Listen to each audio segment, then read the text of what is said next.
Alright, welcome back generals to another Let's Fix Generals at 0 hour to make the best game ever. Okay, so last video we have been wrapping up reading the PDB file and gathering relevant function data. But I do wonder if we want to grab a bit more data. I was wondering some further high-level data besides function. So there is image data. Image data.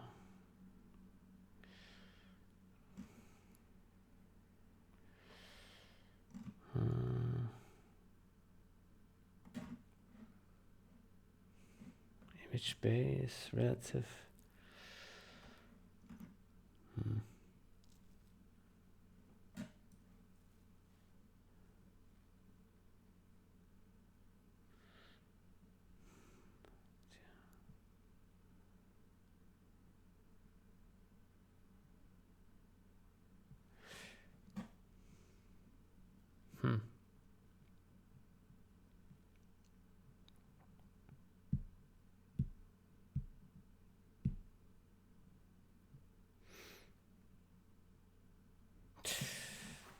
Image data, perhaps not bad. I don't know.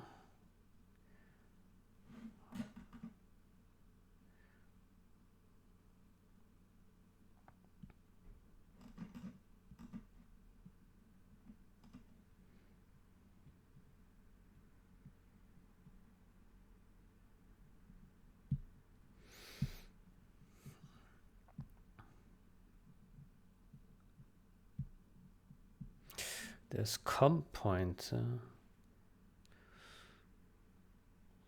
C comp pointer.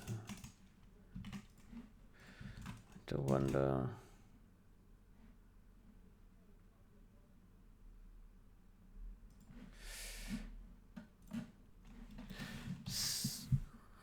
C comp pointer header.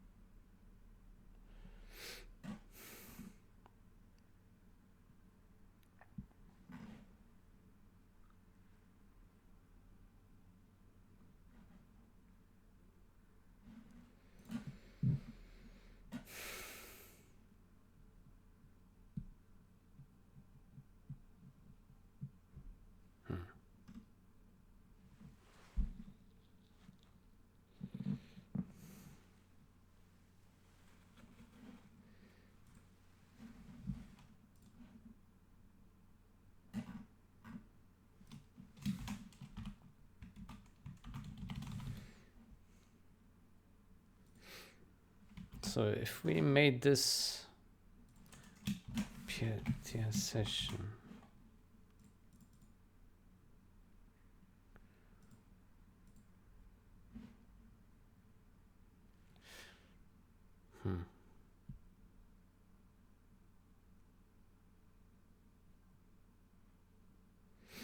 no idea.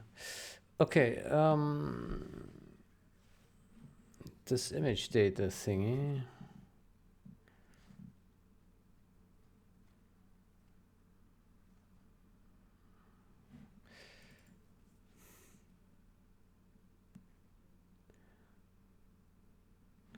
It's a weird way it's getting this through all these hoops here.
don't understand why image data is retrieved so weirdly. Yeah.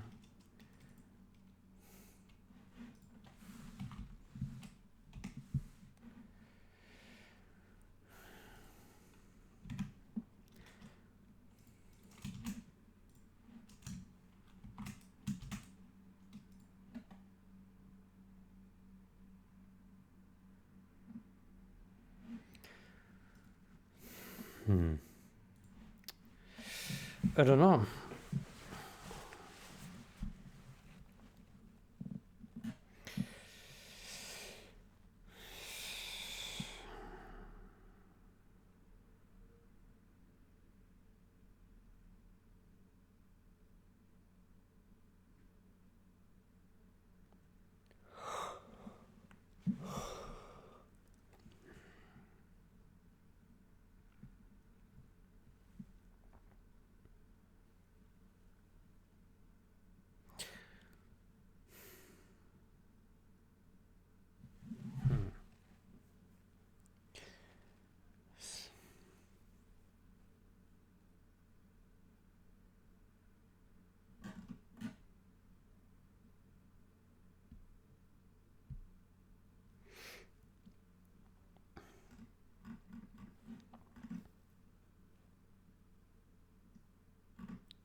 So it is possible to enumerate source files. Huh. Oh, okay, interesting. That's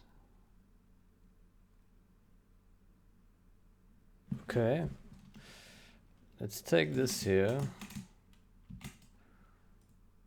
The more you know. Let's see.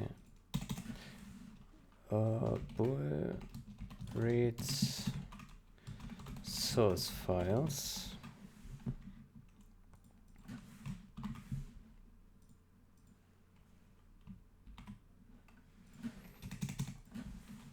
Bool PDB reader reads source files.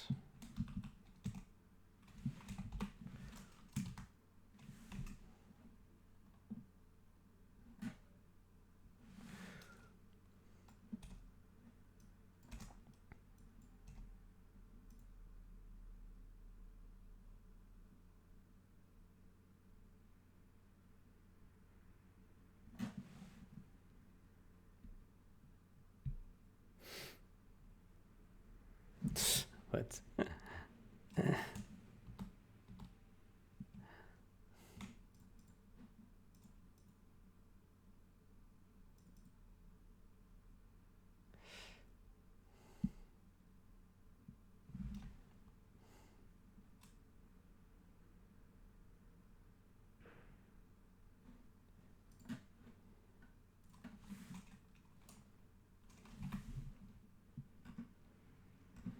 Why are these things so complicated?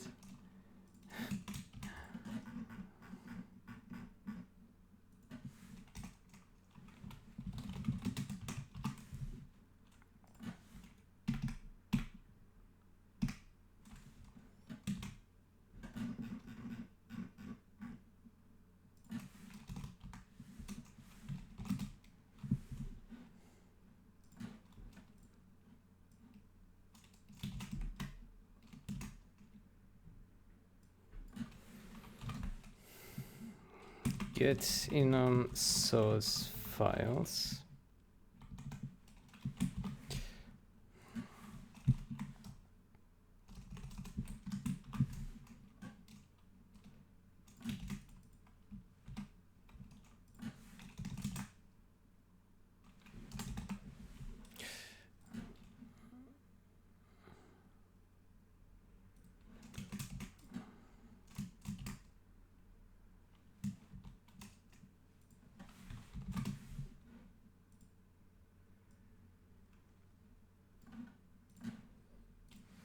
Can we remove this?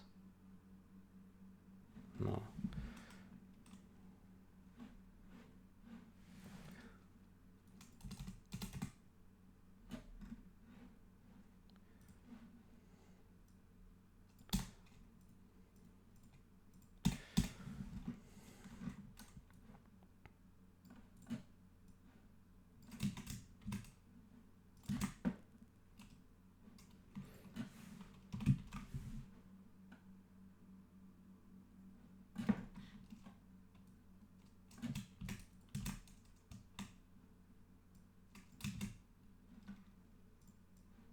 Okay.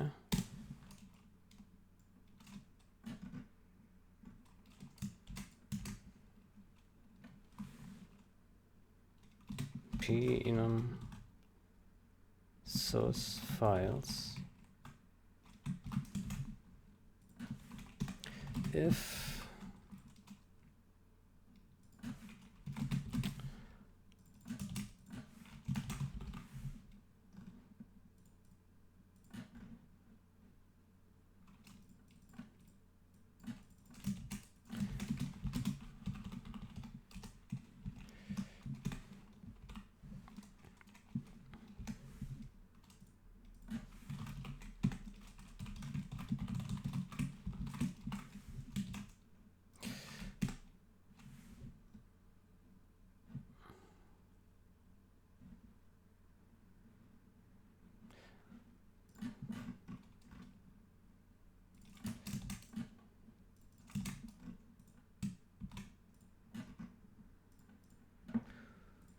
well, let's see if that works. Read source files.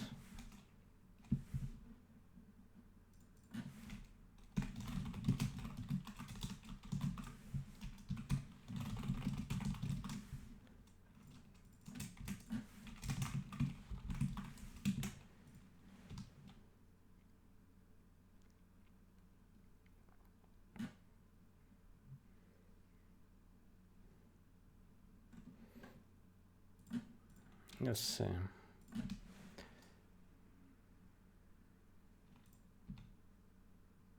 Huh. Okay. Then let's iterate that.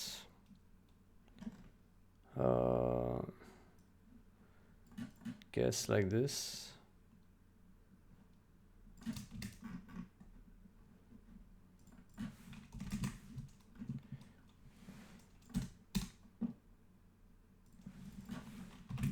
Source files reserve.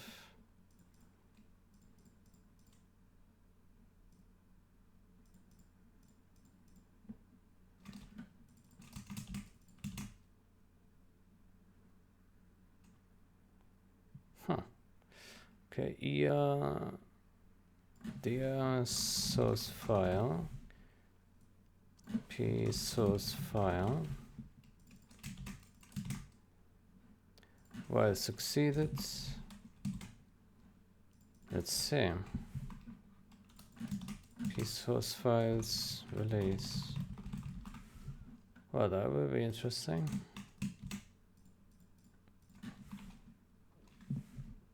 Something is missing here.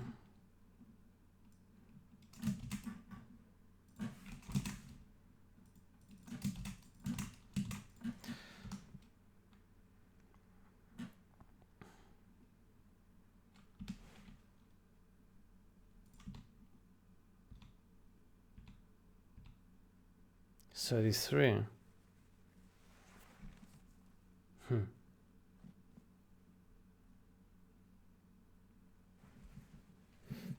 Interesting. Okay, so it looks like we can actually populate our source files here.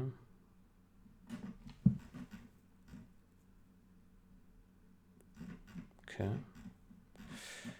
Then how about we try this?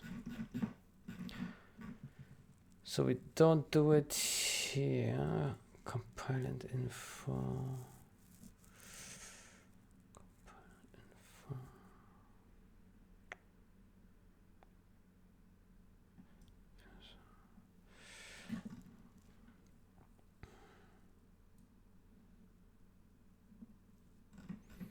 Okay, let's take this, copy.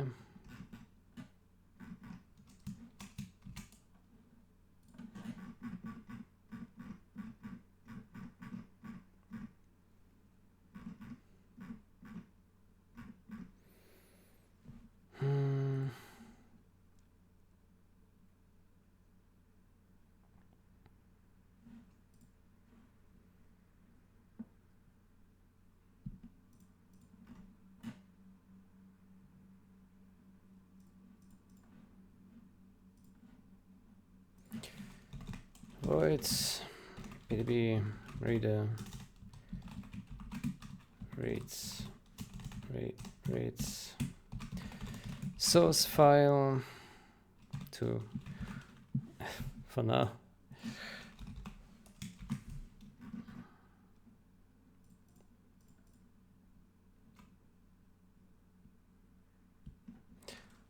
Okay, so we just pass here this read source file.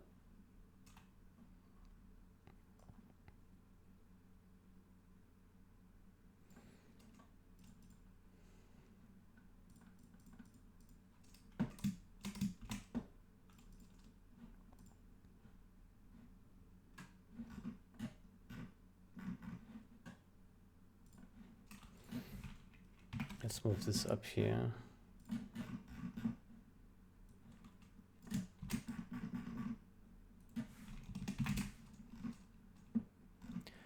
Read source files, go through all the source files. Read source file, p source file.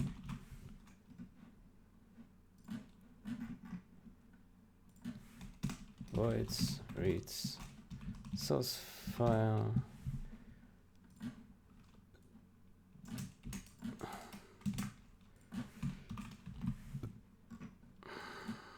Source file. We need to get ID.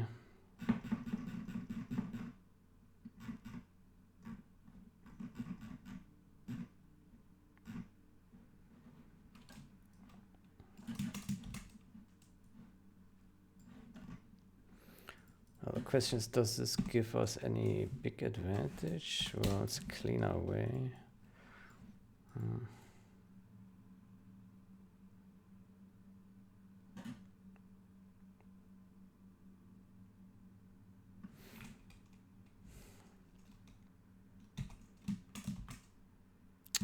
What am I doing here?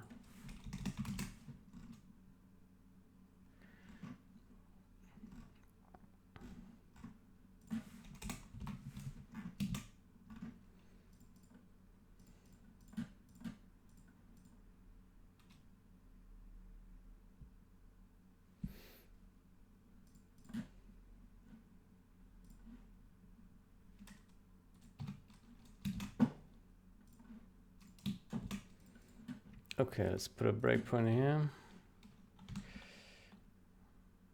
Let's see what this gives.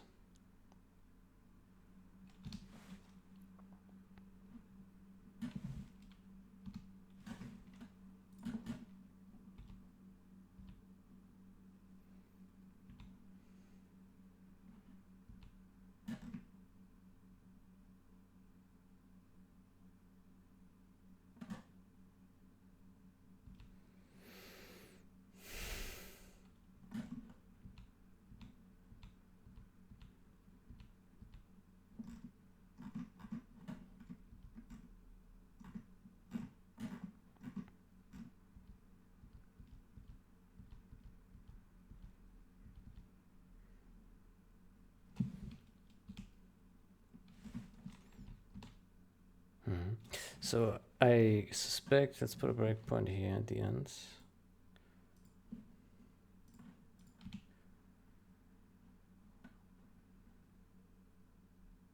$46.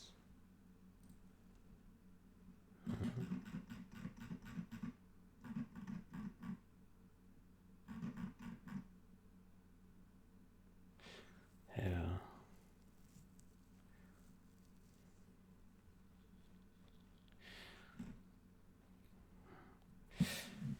I think we should keep this approach here so that our indexes match the source IDs, which makes it easier to index it.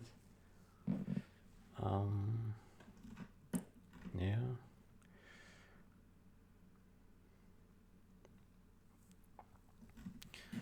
Yeah, we can do this. So this means we will have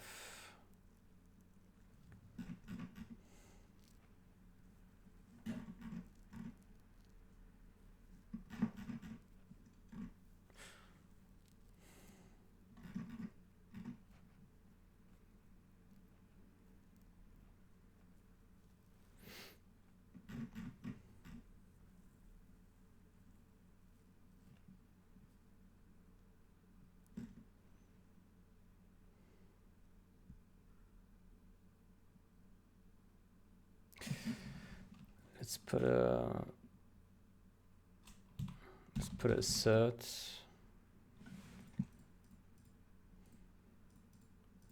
not valid.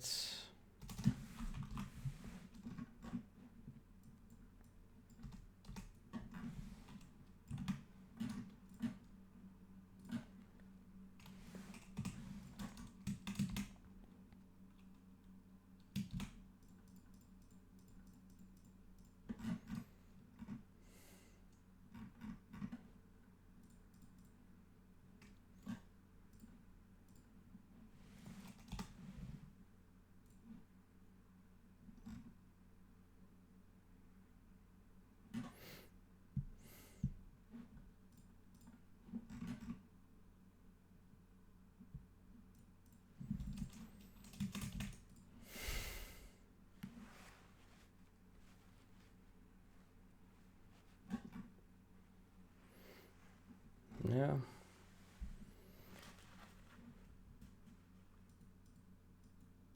How about we call it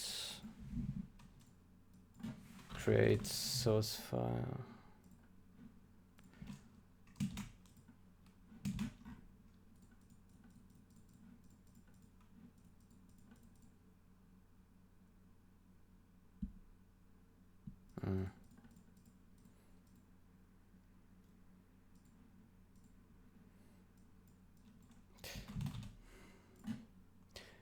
Read source file. Like, I don't like that we have like 3 different versions of read source file. So read source file.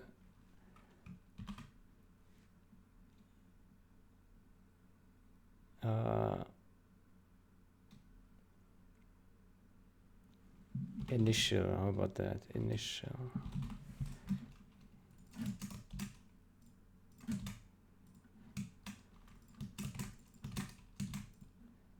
Okay, so this is basically just populating our source file list.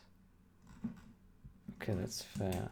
And then we can simplify read source file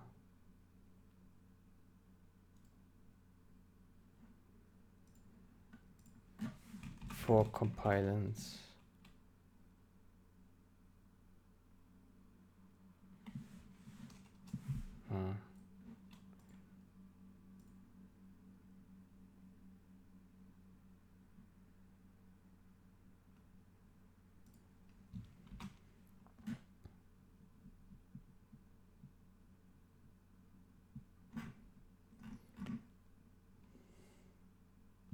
So read source file.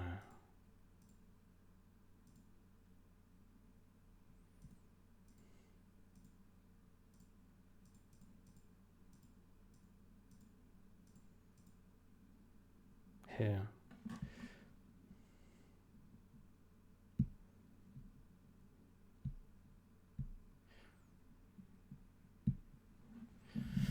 Okay.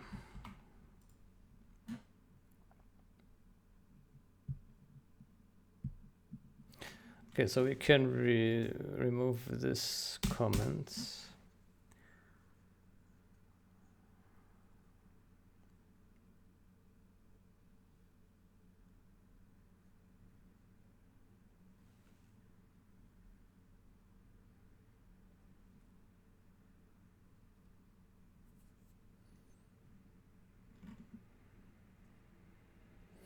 Yeah. And so here we simply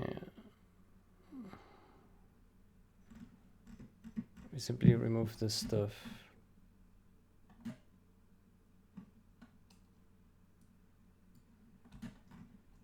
Oh.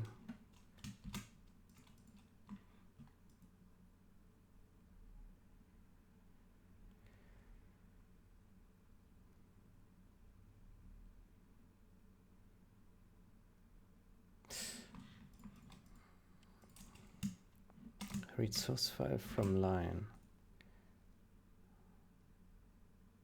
Read line.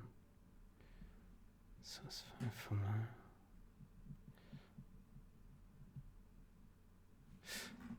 How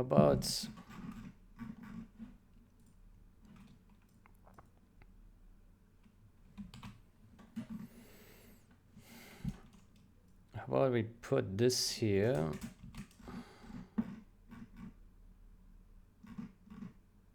Meh.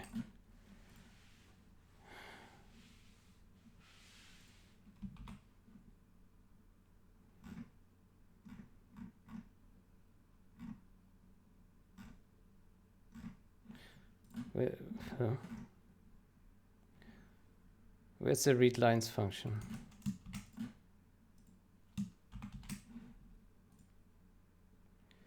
Here.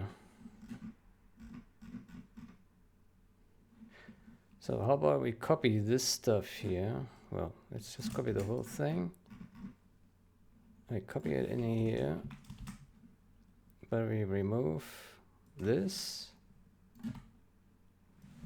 and then we move this in here,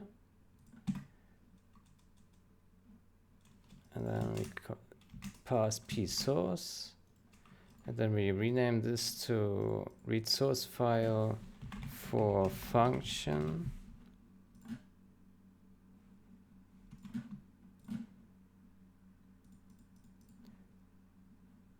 And then we make this a source file. Then we go in here and we change this. Then we remove this and this and this. P source file. Yeah. And then we rename this one read source file for compilant. Yeah, and now they look very similar.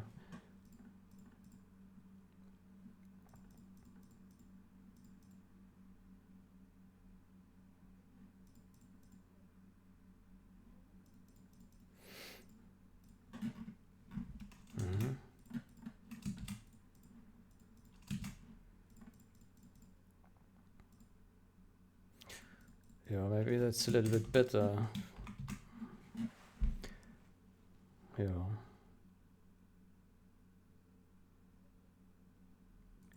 Okay, now the only quirk now is here on read source files. It does a reserve here, but it's kind of obsolete. Because first we already reserved before a generous number, and second, this reserve does not really match our final size. So I wonder if we should just not reserve it all here.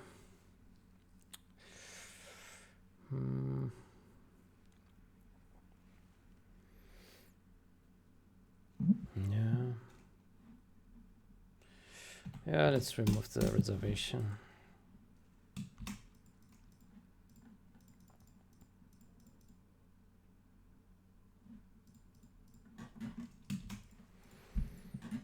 Okay. So then bool success. True.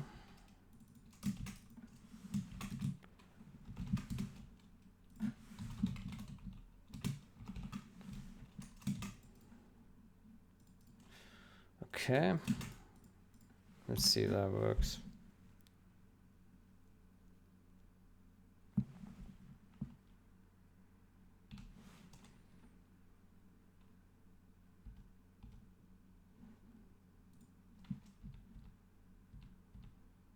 Oh.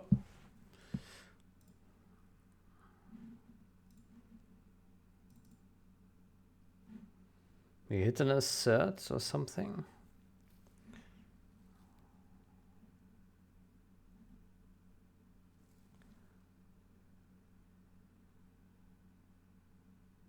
Huh.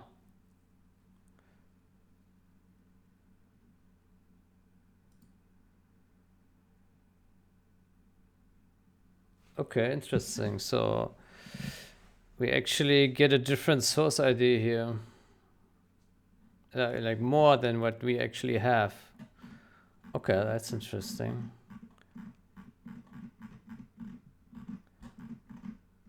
Let me see if we did anything wrong here. Penum tables.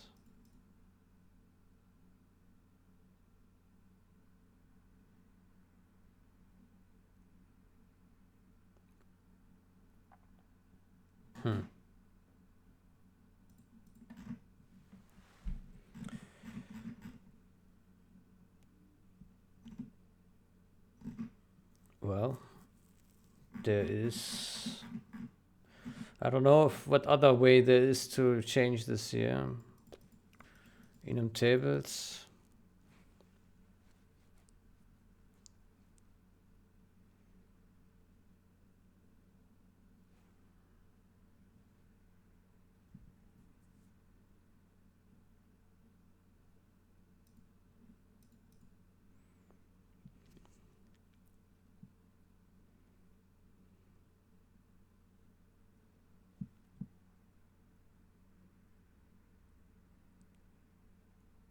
It's kind of weird.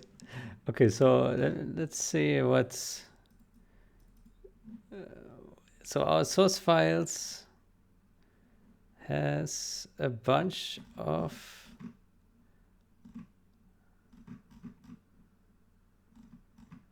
I mean, it doesn't look too bad. What is different? Let's make a copy of this. Let's put that in here.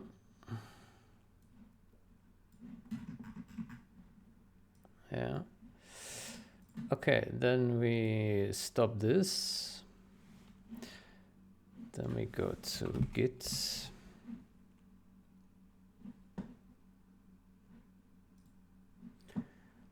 Then we stash our current changes.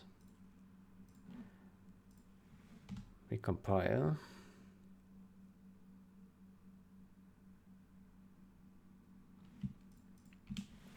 And we run this. And now we have 53 source files more. That's weird. That's so weird. Okay, let's see. What is the difference here? What is the difference? Oof. We should probably put it side by side somehow. Oh.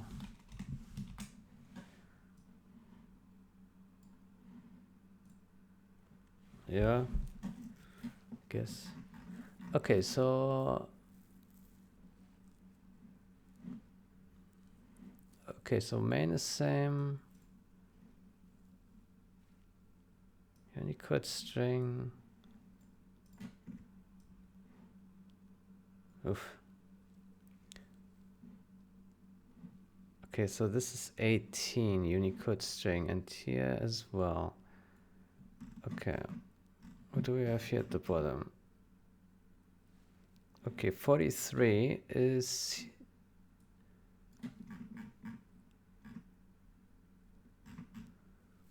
43 here is vector.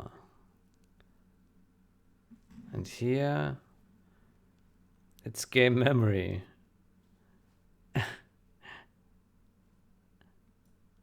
Well,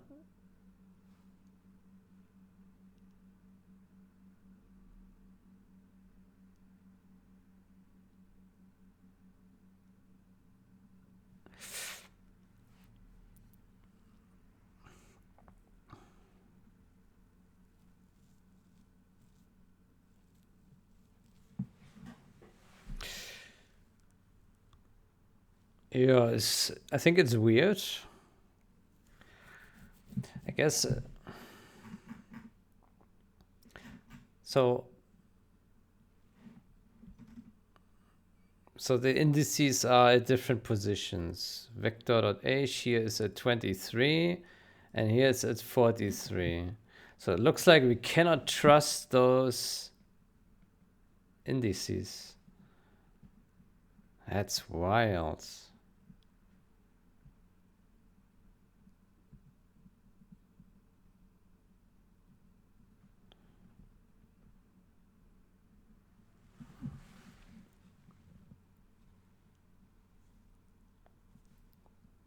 Hmm. Hmm.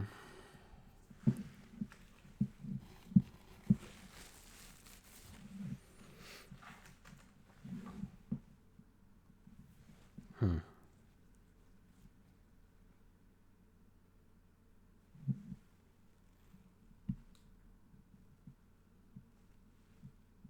It's kind of shit. Why is it so inconsistent? Makes no sense. Well, at least critical section is last. Yeah, so I guess this one will have more empty ones.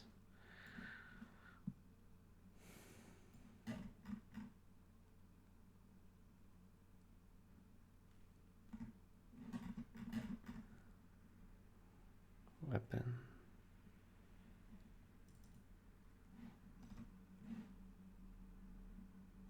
Well, which files are missing? Uninitialized. Uninitialized.h. Is that missing or not? Yeah. No, it's there.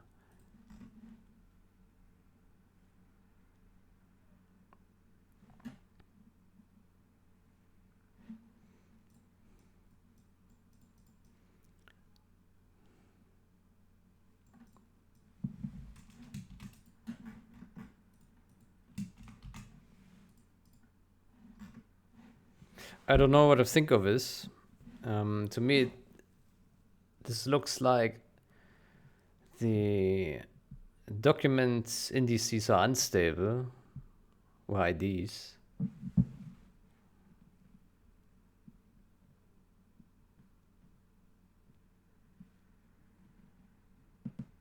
Hmm.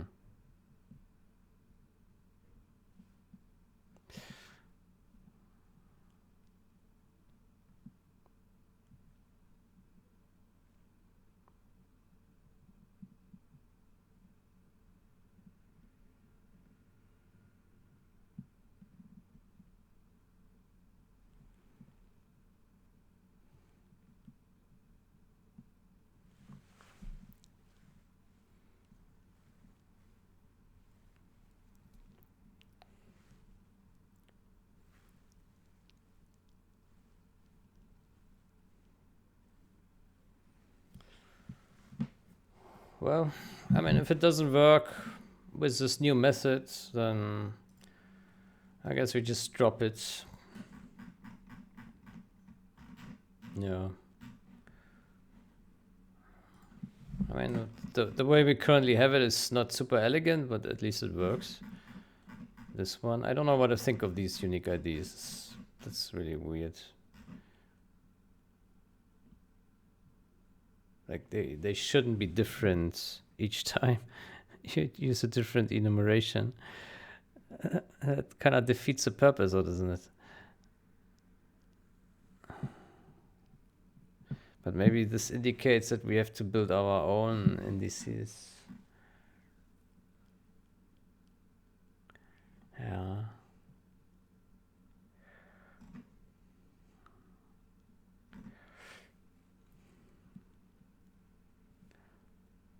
Hmm.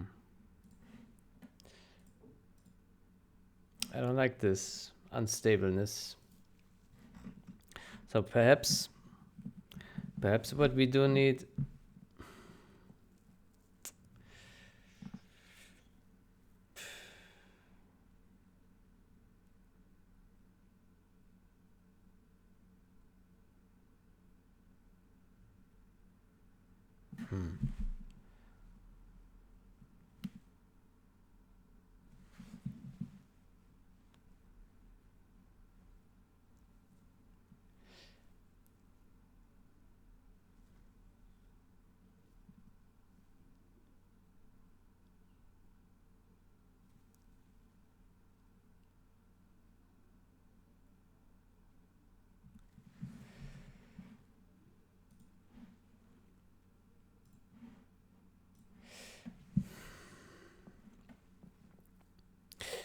It's extremely suspicious.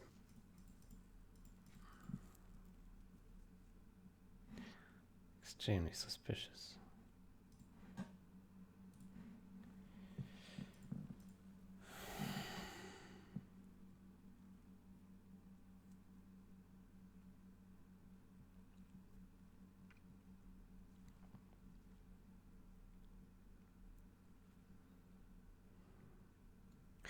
Okay, perhaps this means we need to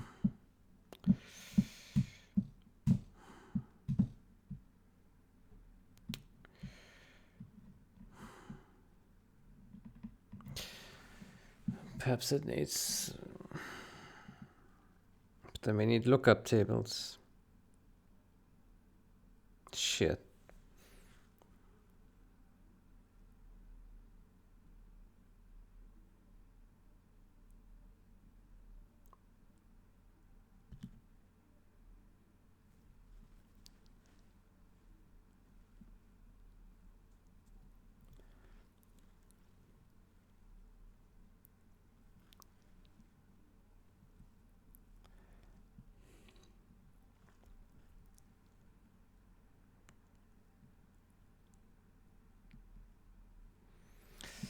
Okay.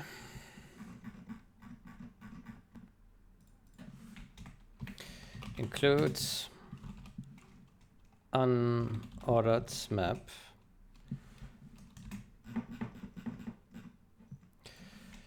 SCD vector, no, unordered map. SCD string, index t, source file names, name to index map.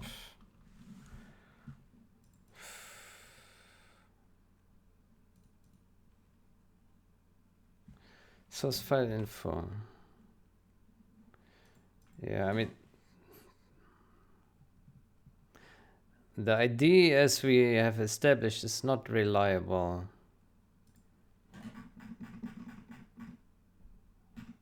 It's different.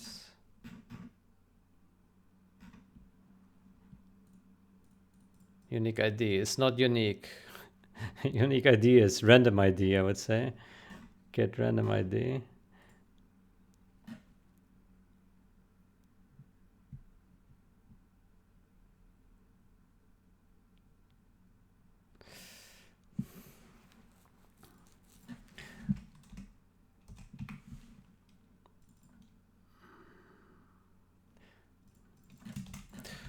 Load get unique ID returns a random ID. Do not trust. Do not trust it.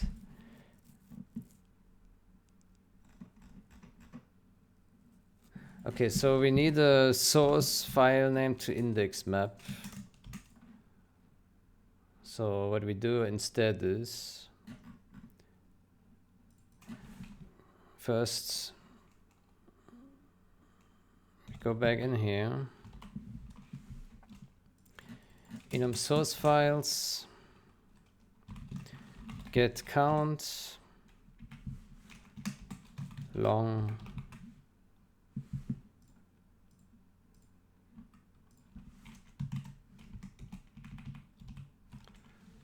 count, 0, count,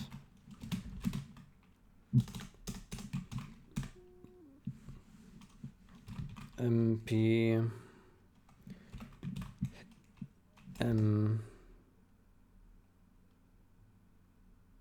source files dot reserve counts.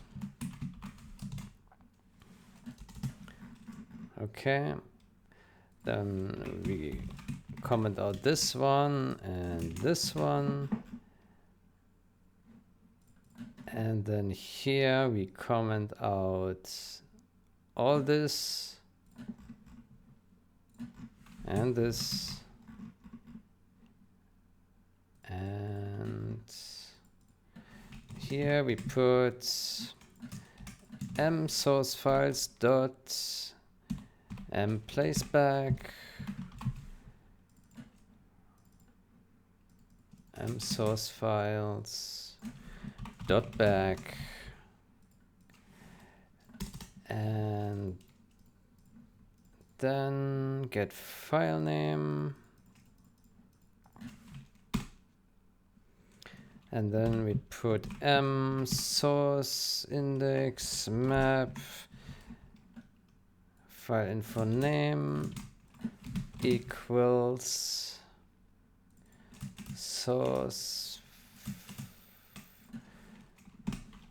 const index t source file index source files dot size source file index, assign it to here, and then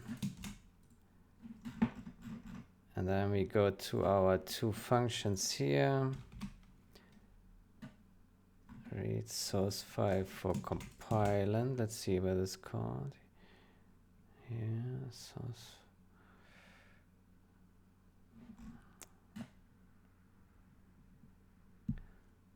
Okay. Yeah. Then so we can't rely on unique ID. So instead, what we do is we do this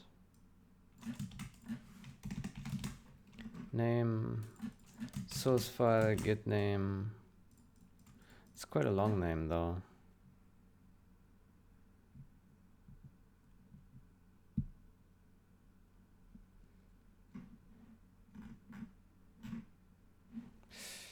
I think what we can do is, when we're done with everything, then we don't need this map anymore.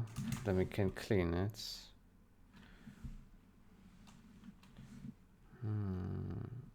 Dot clear. What?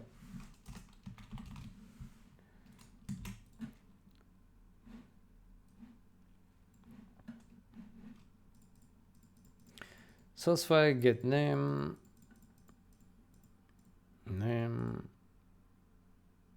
has no member names. Get file name.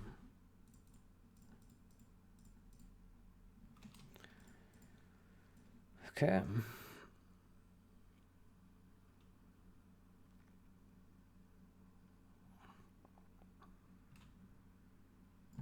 Do std string name n, and then we do this.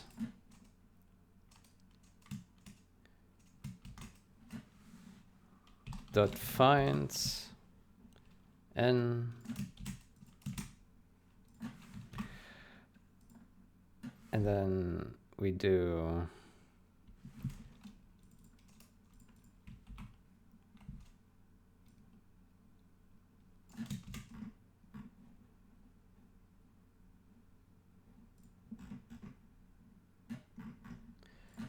using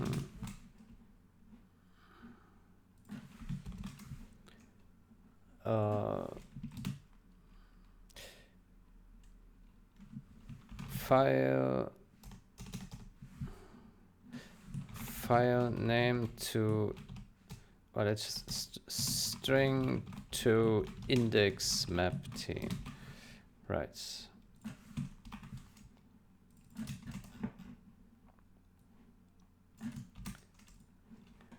And we do this iterator it. Then we put an assert because we expect it to be found. It equals and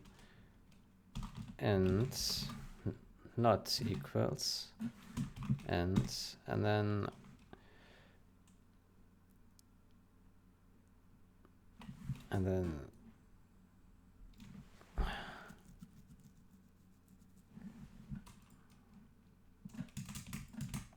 push back it second. Yeah, so the disadvantage is that now first we need to allocate a string here. This is an allocation. And second, we need to make a lookup, but it's a hash map. Yeah. It would just take a lot of memory, I guess. What we could do is you can also reserve actually the hash map.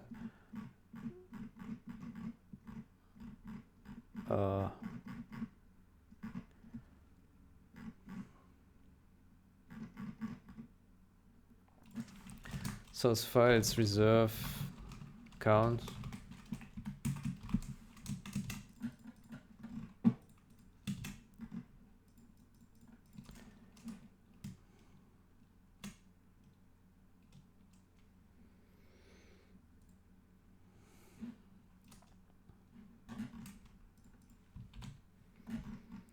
Okay, so we comment out this one. Let me take a copy of this and put that in here. And then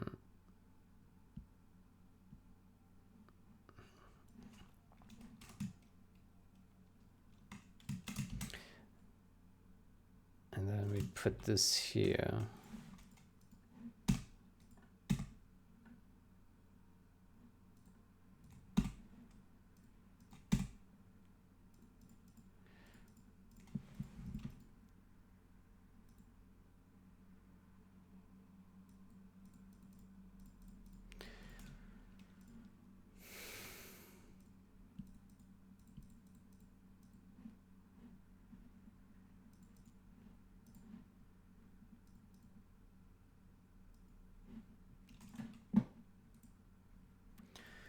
Okay, and then here we put it second, and here it second. Yeah. Okay. Yeah, it's a little bit more work, but now we don't have to worry about that source file unique ID anymore. Plus, we no longer have gaps in our source file, so I guess that's an upgrade. Yeah. Okay, let's see if that actually runs or not.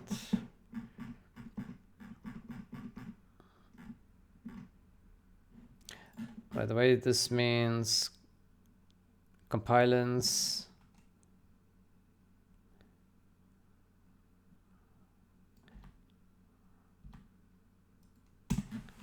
indices match DR2 indices. Source files indices do not match DR2 indices. Oh, they do. Source files indices do not match DR2 unique ID of source files.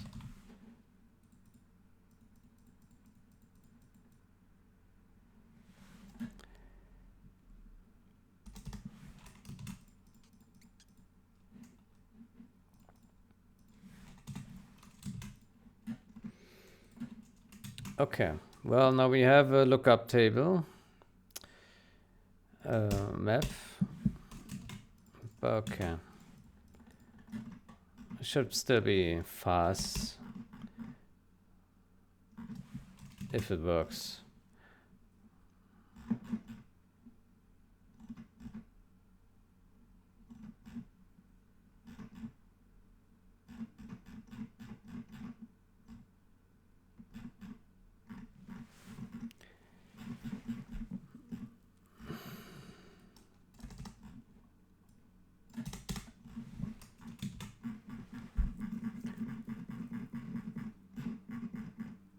Okay, did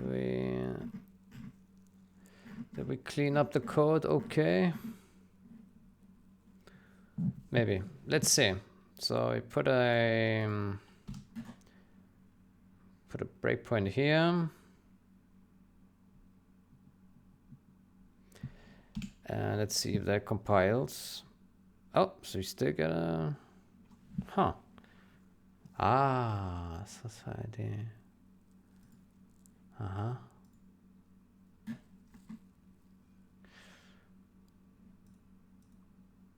Oh, right. Oh boy.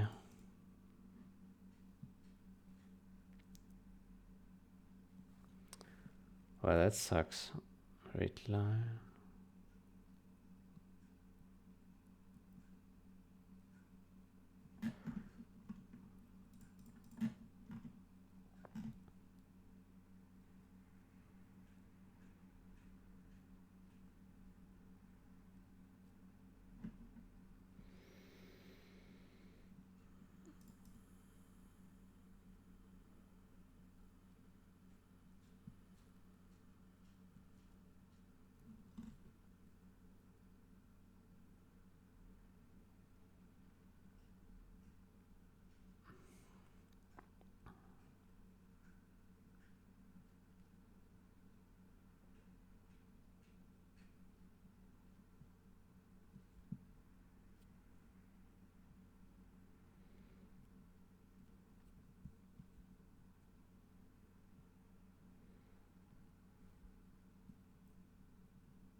Does not match source file ID.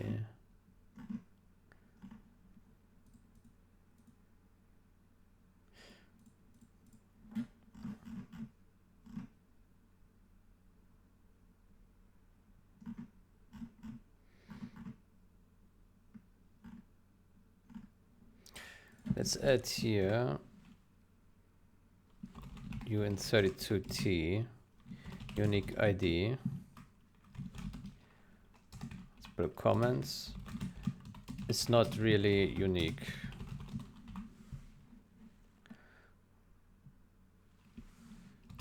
Differs when enumerating source files and compilants.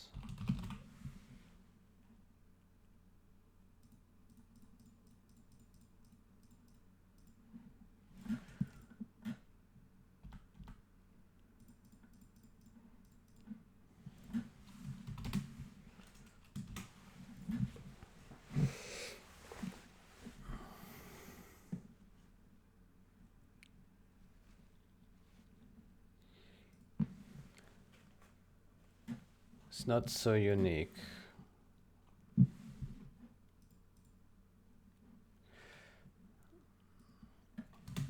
From compilants.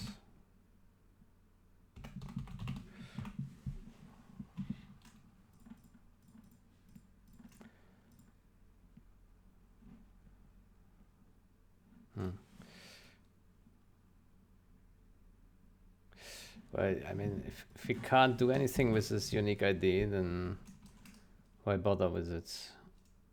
It's kind of sad that they botched the unique ID. Okay, but so this assert here. Guess we can just remove it. Yeah. We just push back the lines.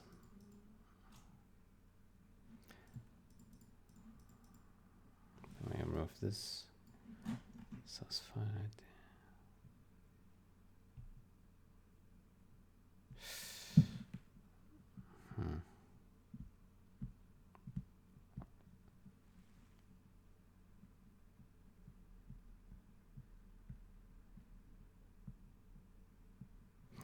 Yeah, it's a bit unfortunate. So.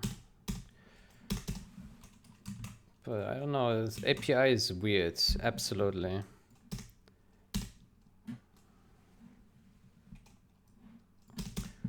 It's weird.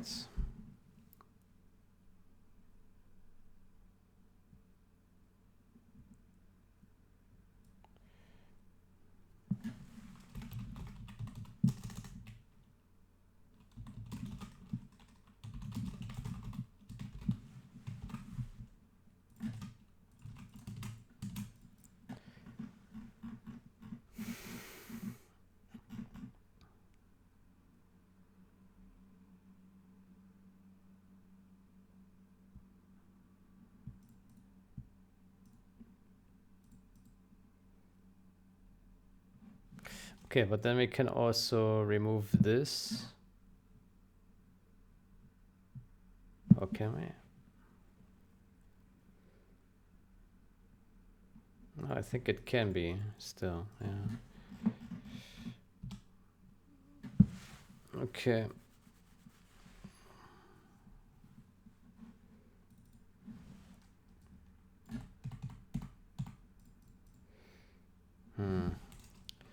That's why I don't like it here. It's easy to make mistakes.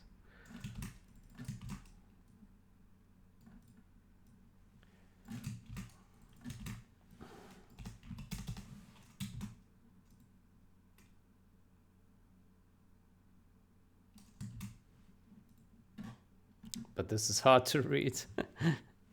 Oh boy. Can we do it more robust in a way?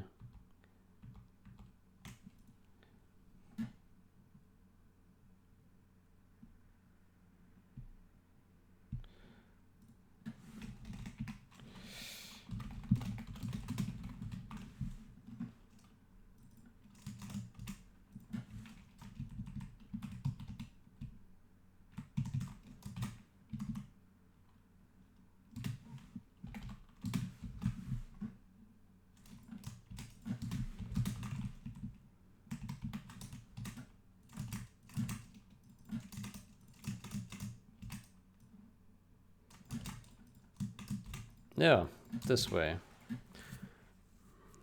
That's more robust.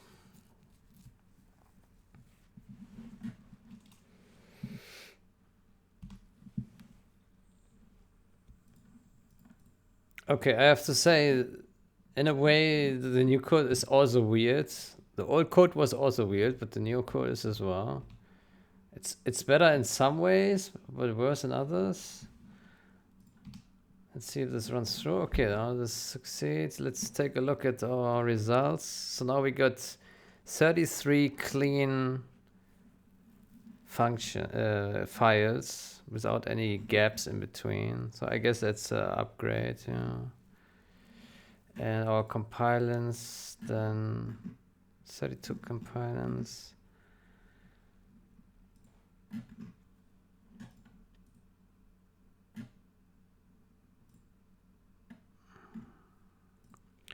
Source file IDs, yeah.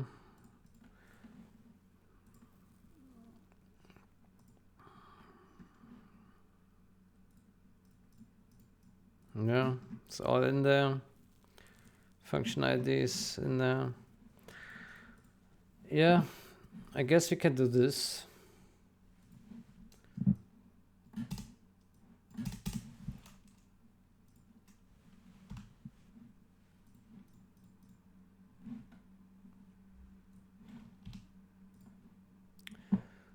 Let's see if we like it.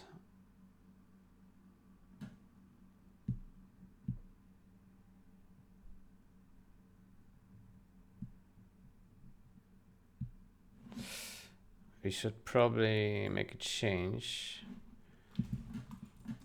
here.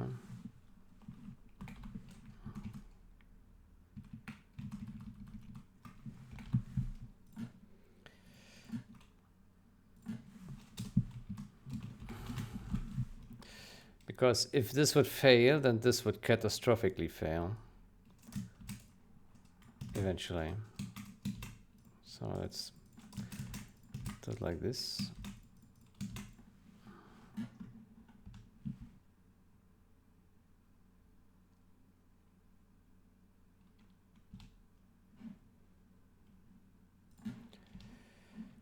Yeah, so the difference is now our source file read is a separate step.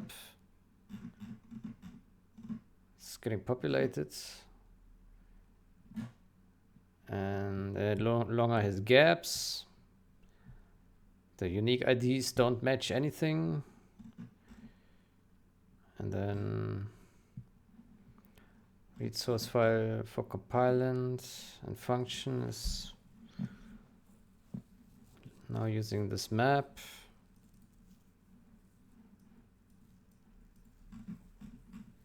Yeah.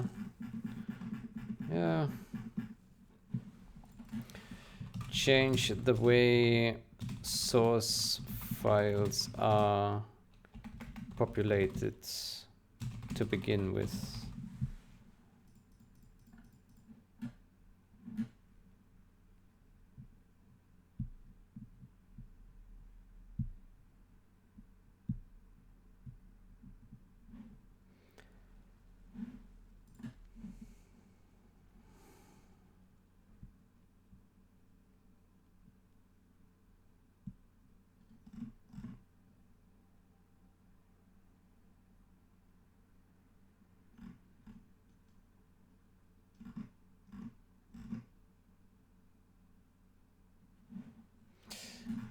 We did document the unstable here. Get unique ID returns a random ID. Do not trust it. Okay.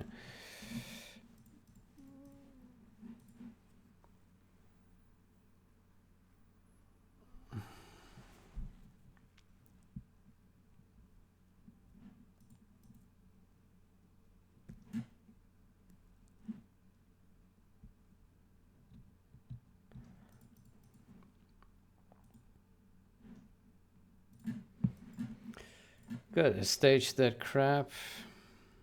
Commits. Good. But what I actually wanted to look for was something else. I actually wanted to see if we wanted to add some more data regarding image data or not.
Another question would be, I think, let me find this here.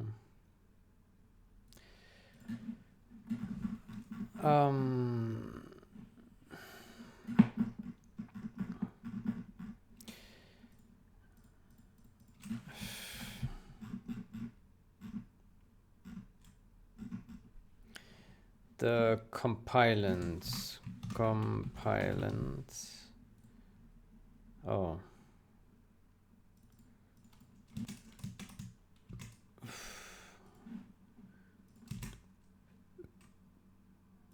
Dear symbol.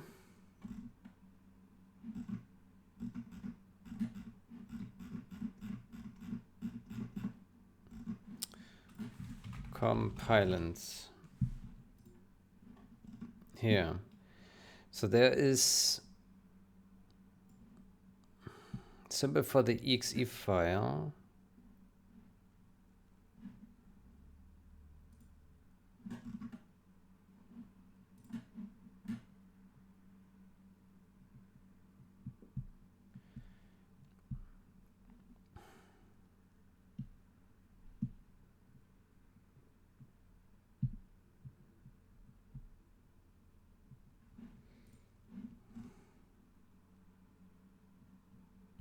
Right. Okay, so there are a couple different names. Perhaps we want to get those.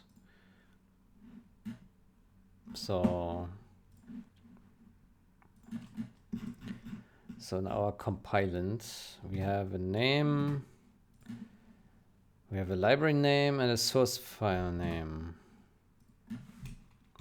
std string source file name.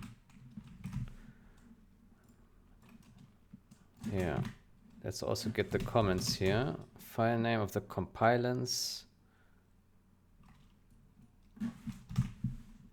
Object file. Name of the source file.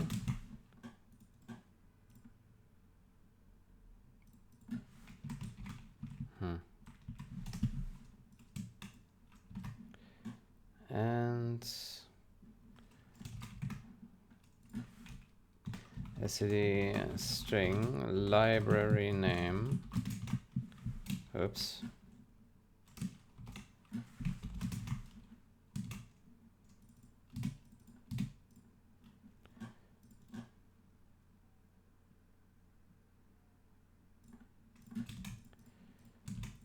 Okay. Library name. Okay, let's see where this is set. Here, read compilants.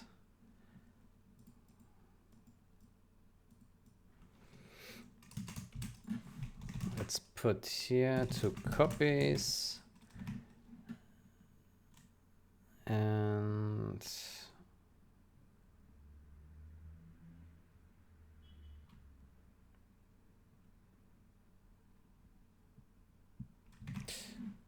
by the way, let me go to my options here.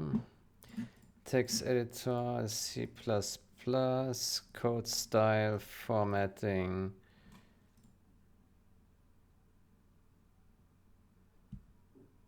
Indentation.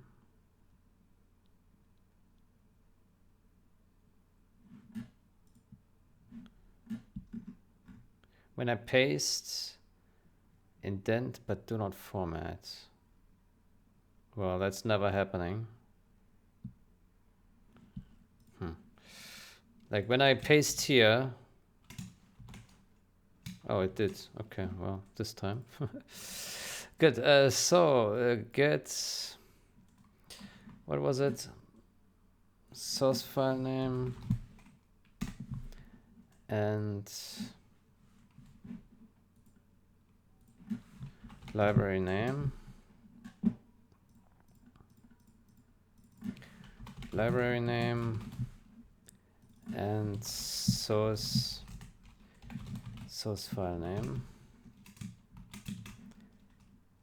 Okay, let's put a breakpoint here. Let's see what that gets up to.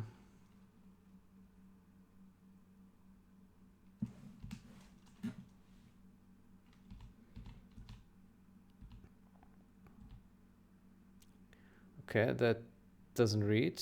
Yeah. Library name. Well, that's not very useful, isn't it?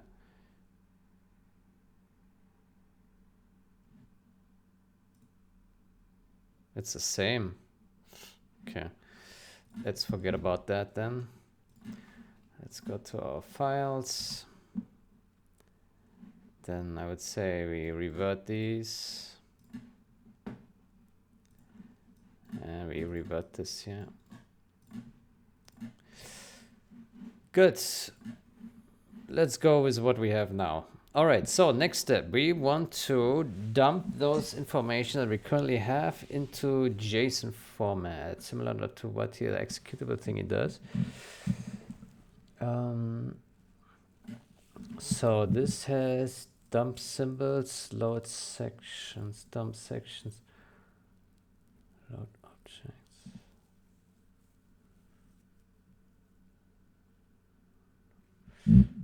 Dump.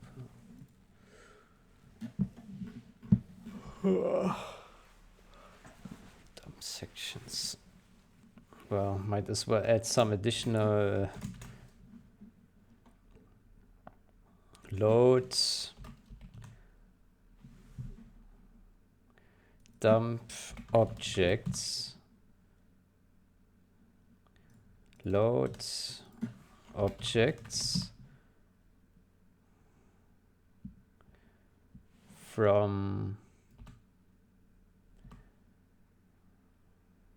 load objects from JSON.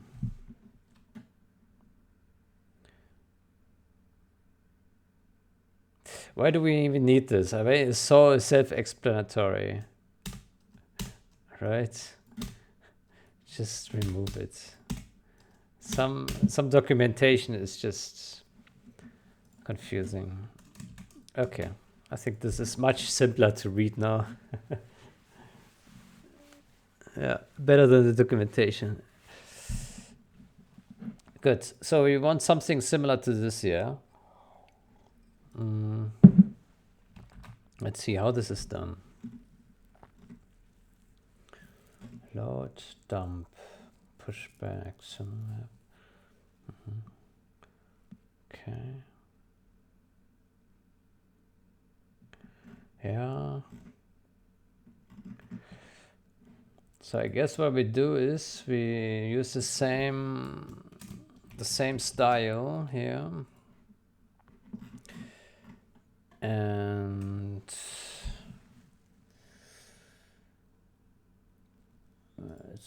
let's study this a bit more. Where's this called? Dot config.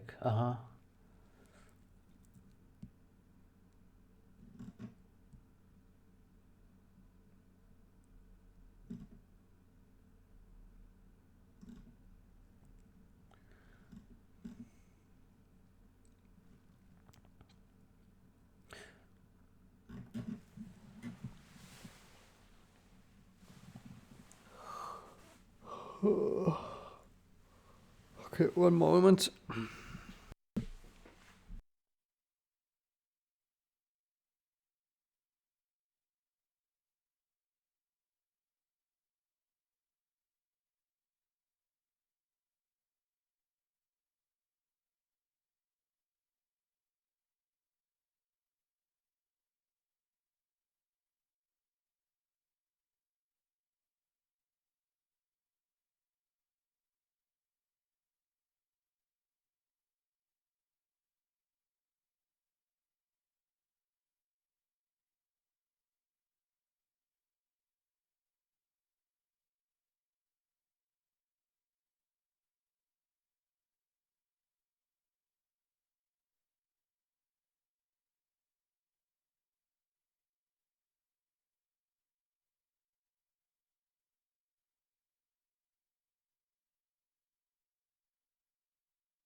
Okay, I'm back. Okay, so how about we first do these things here? We work our way upwards.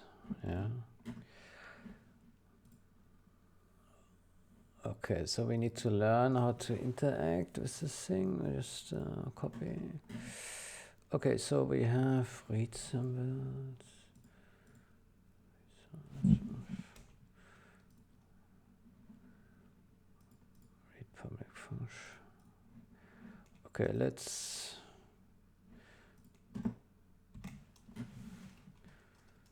make another private down here. let's put here. Yeah. Okay, so we have load.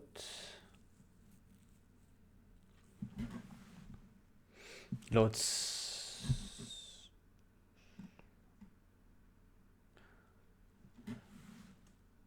Let's do load compilance. Dump compilance. Loads. Source files.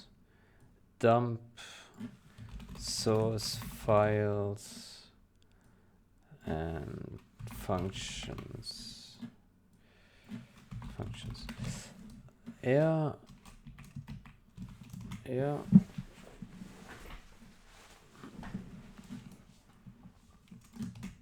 Good, then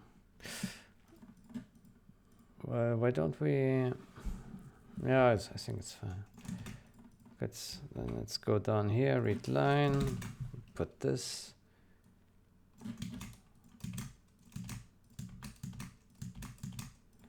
Okay.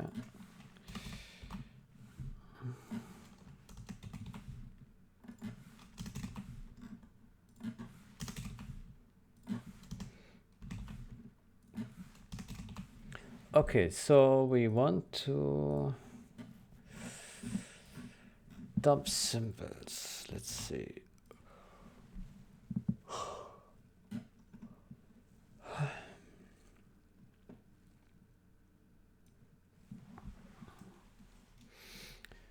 Dump symbols. Okay, let's just copy this stuff here. We put that in here. And copy this. Okay, let's try to understand how this is done. Loading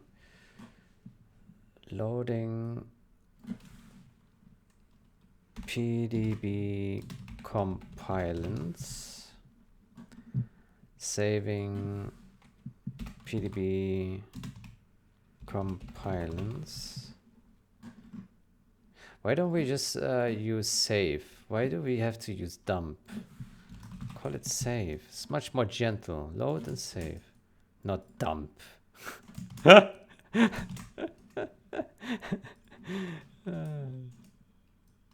So it sounds so aggressive, you know, like a actual dump, you know, like taking crap.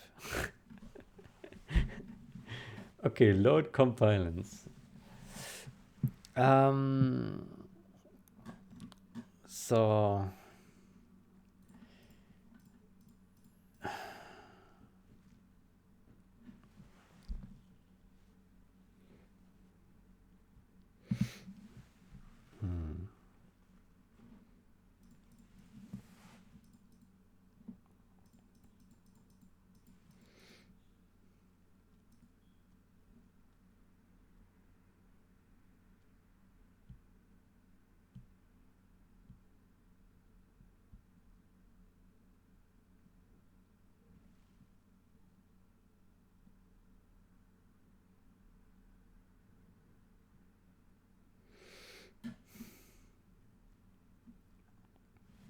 okay, I'm not sure how to do this. What is this doing here? It's, I think we need to look at this file, config file. So this is symbols, address, name, size.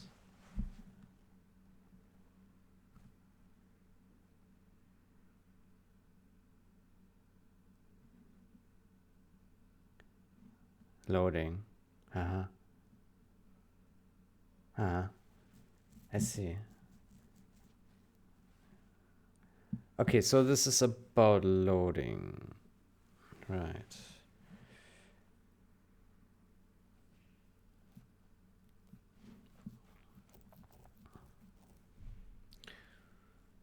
Oof. Okay, so basically we have to load the compilant info here. Why don't we...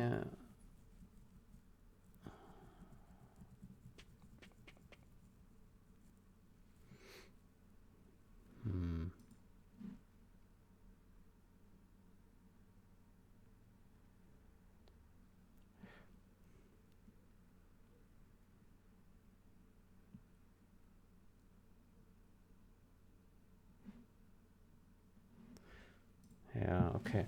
So what I suspect we do is...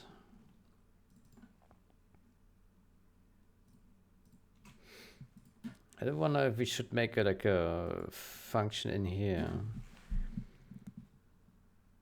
Maybe compilant info.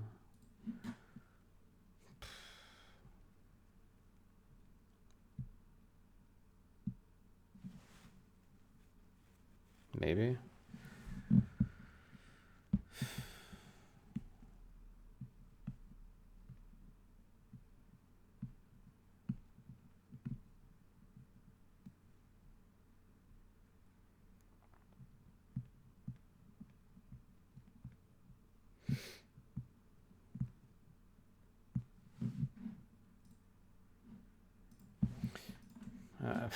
I'm not sure. Load compilants. Oops.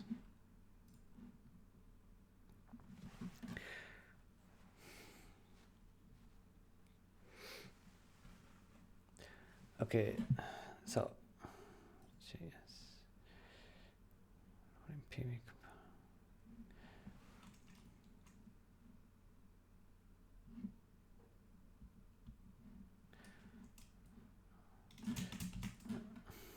So I suspect we should make a load and save function in here. Load and save. Oh, we need a return type. Void.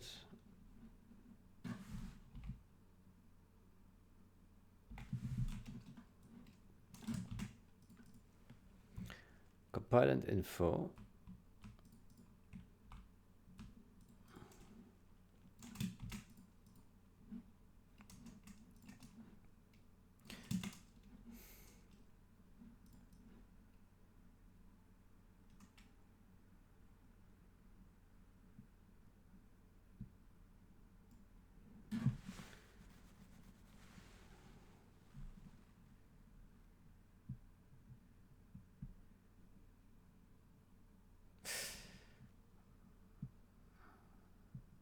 But the advantage is if we do this, then we can never use a lookup table like this one here. So perhaps we shouldn't do it in here. Let's do it outside of it for now.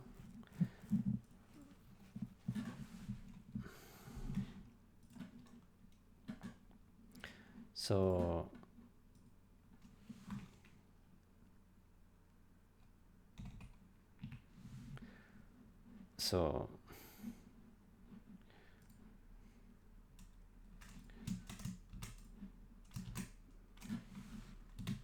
compilant info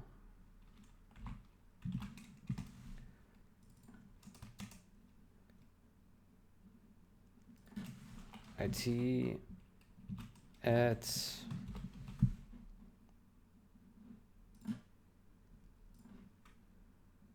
name dot get to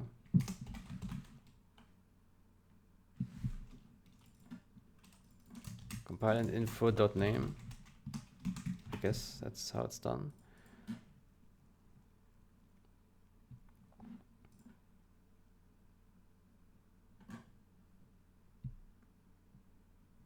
Is it possible to like dump containers? Let's see.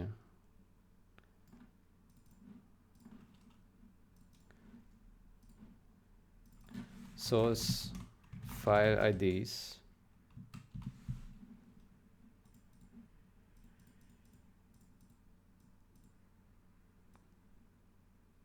Let's call it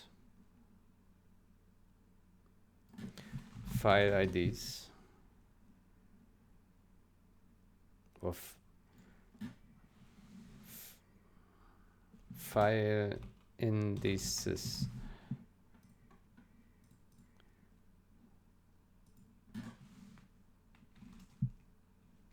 Or files.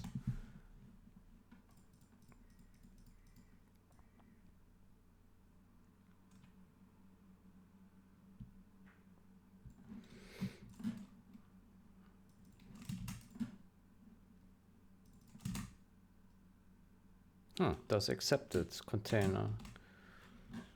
Yeah.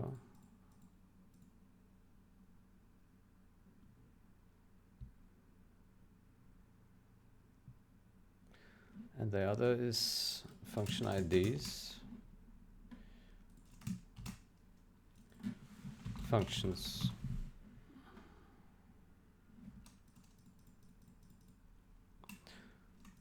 Yeah, I think that would be the simplest way. We just store the container and the string as is raw without any special processing, and then saving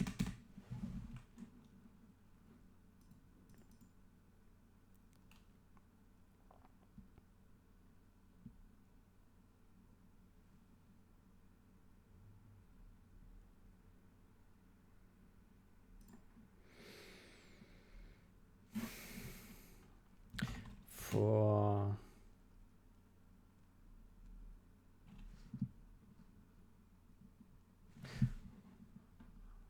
can we do it better here?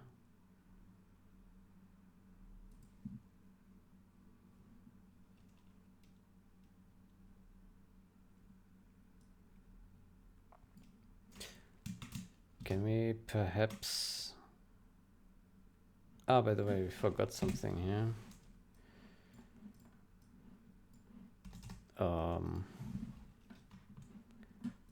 We need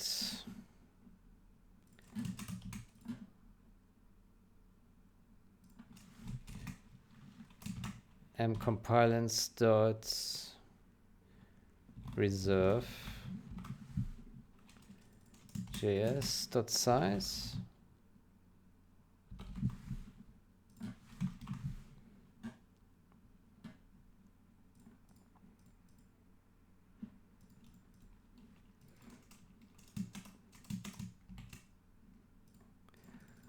Compilance dot mplace back std move compilant info.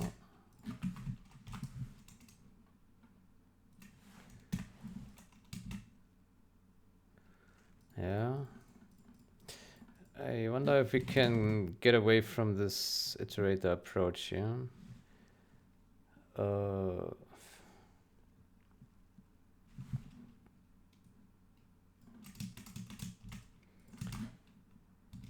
Child JS, maybe like this.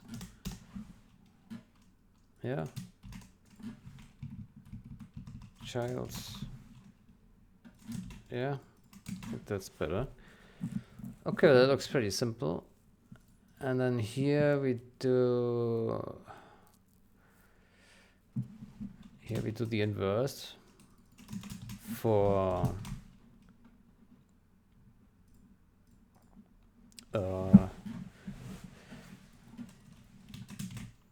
compilant info,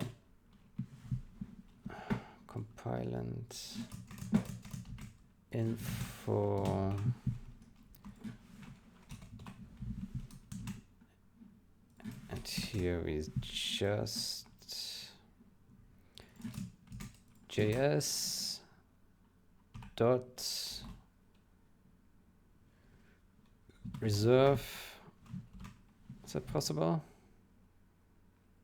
Has no member reserve. Okay, well then not. How about mplace back? Yeah.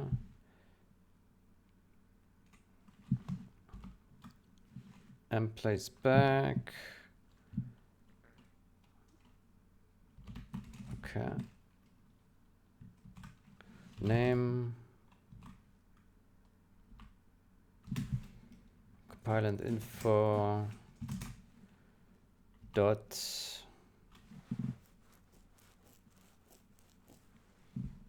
name.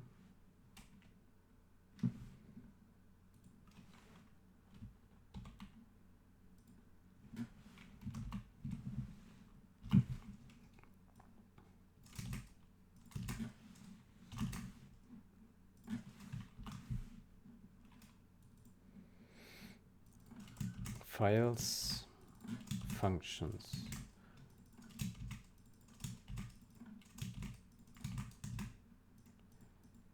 Okay.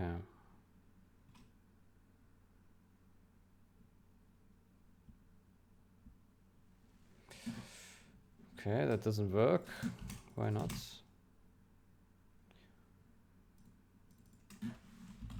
Emplace back. Maybe emplace.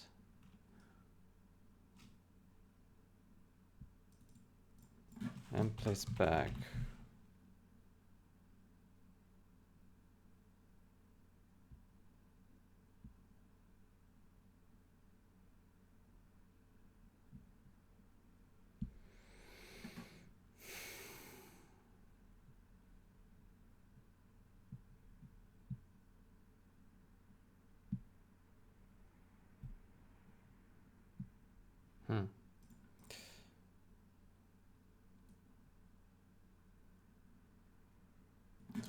So we have to use pushback, I guess.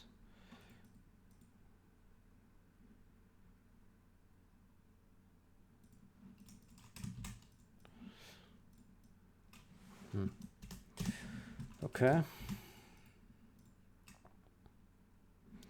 It's a bit unholy the way this is written. Can we improve this? Initializer list. Oof. Pushback. Can we emplace back? So I guess we would have to remove these. No.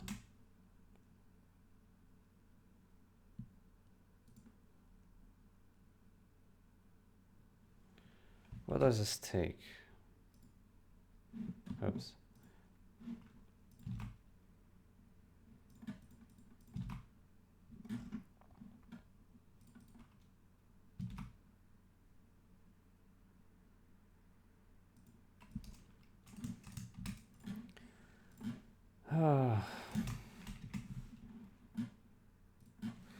Emplace back example.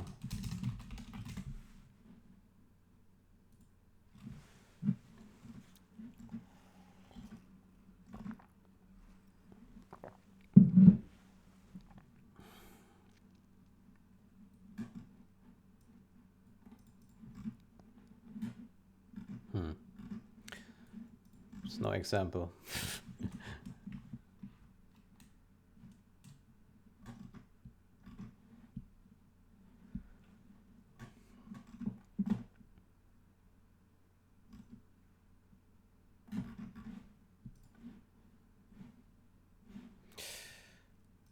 Yeah, I don't know.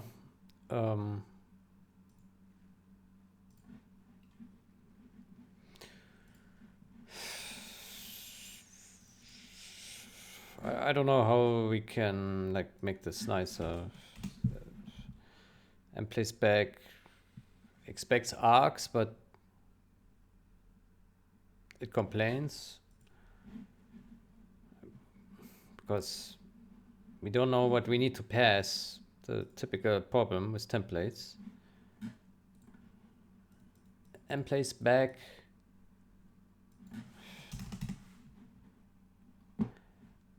What is emplace doing then? Emplace.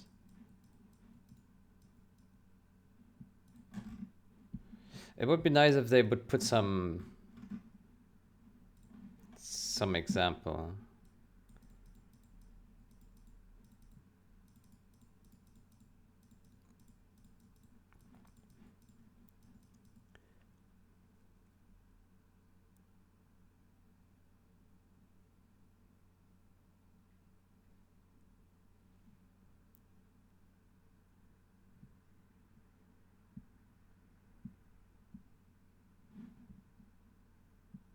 NS person.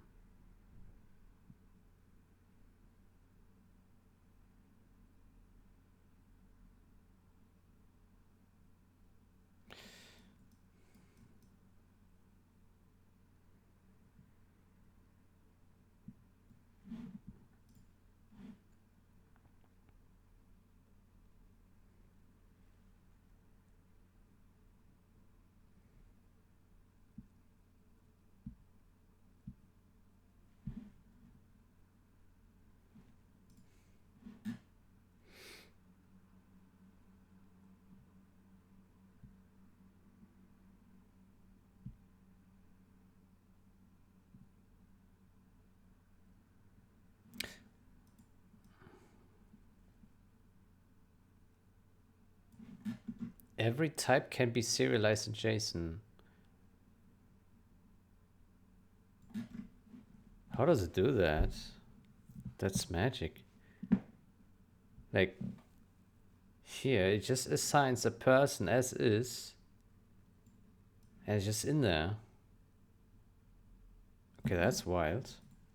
So does this mean, hold on.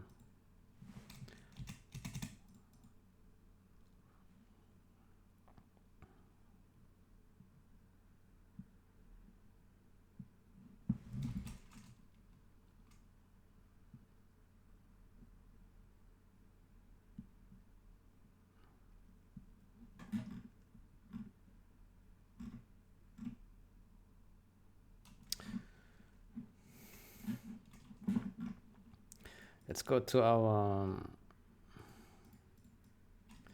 save symbols.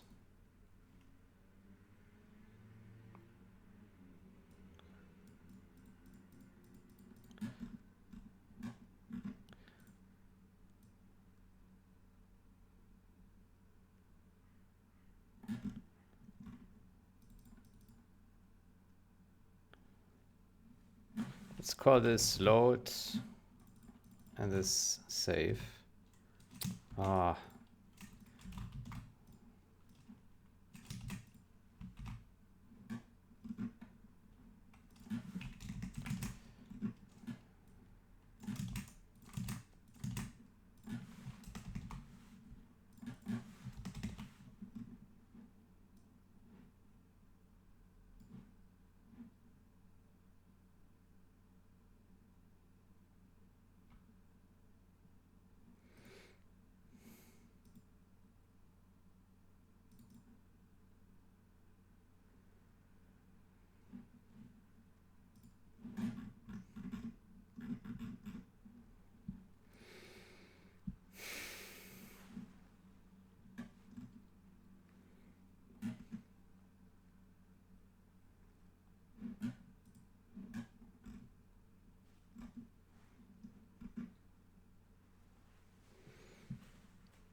Perhaps it should simply be load save with JSON, and it doesn't know about any config files.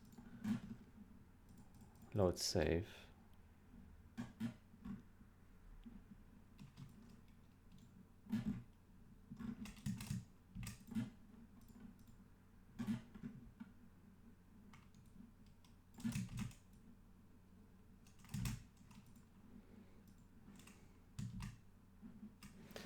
Okay, let's remove this.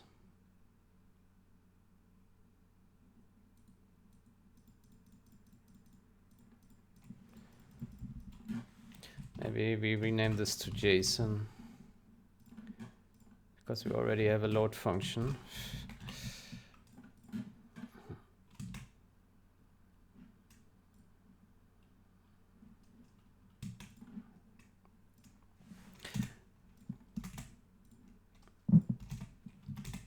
Okay. What if, could we just say, so according to the sample here, it looks like we can just serialize it as is. We don't need to do anything. I don't know how it does it. There must be some serious C++ magic if that works. So JS,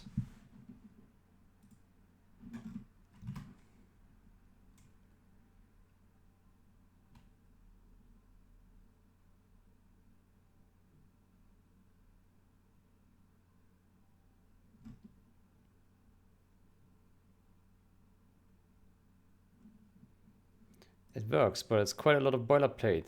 There's a better way. Okay, so how about here we simply do JS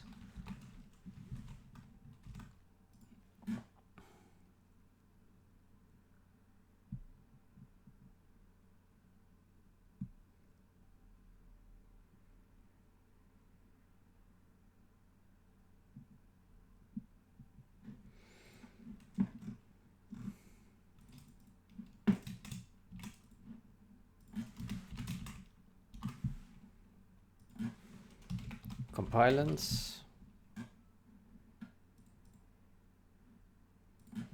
So PDB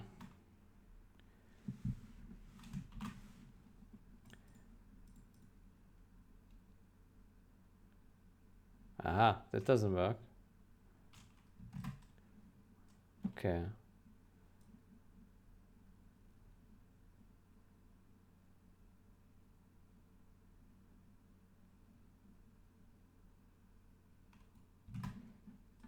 So do we need to do like JSON JS compilants?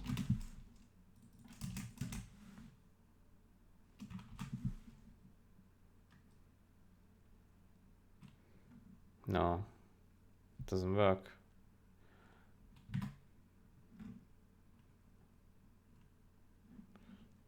So where does this work then?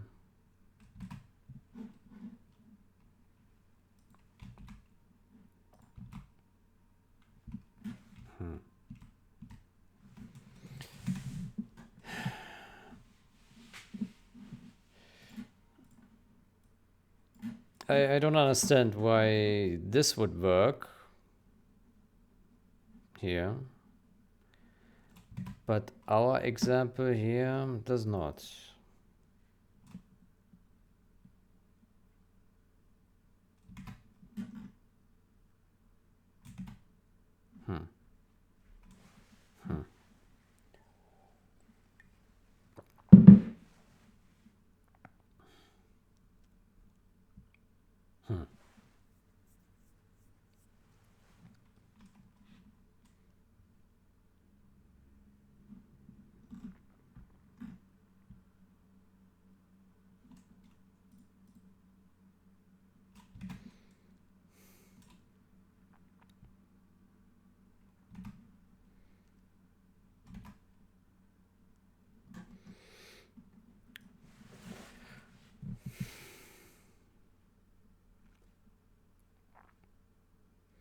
Address.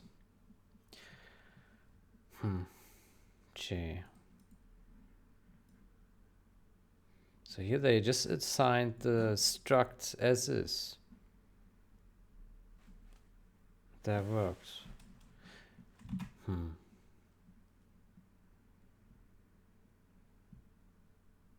Well, let's take this example here.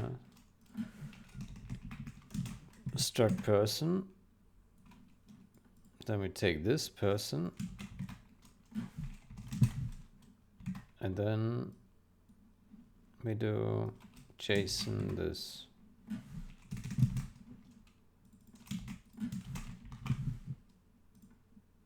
Yeah, it doesn't work. Haha.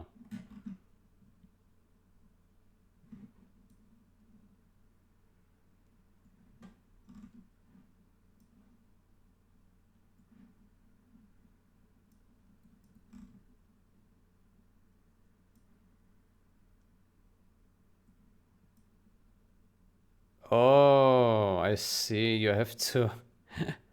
I see. Okay, you have to provide this under the hood. I see. Okay, I thought, what this is black magic. What is this black magic? Okay, now it makes sense. I see. I see. Okay, so basically we would have to have up here some standalone functions here.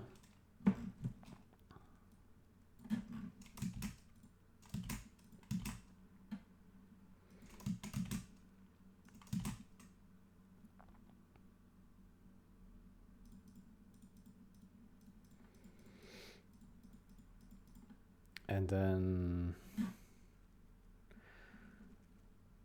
how do we do it? Here, PDB compilant.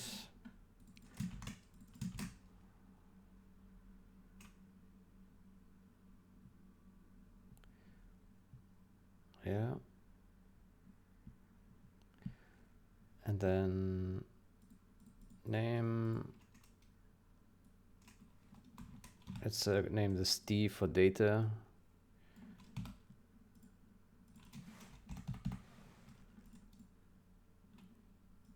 So the dot function IDs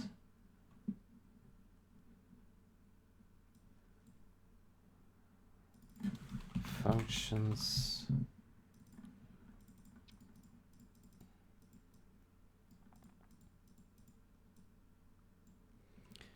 and the dot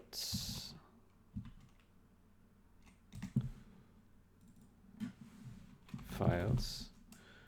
Actually, this one I would like to have here. Okay. To JSON. From JSON. So there we do add files, functions.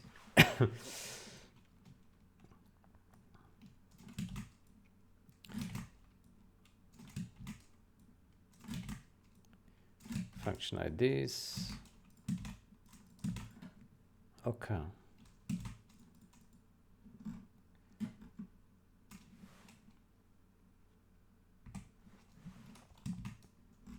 Okay, and then now it should work. Let's see. Yeah, look at that. Magic. Cool. Okay, that's nice. And then we just PDB. What else do we have here? Source files and functions.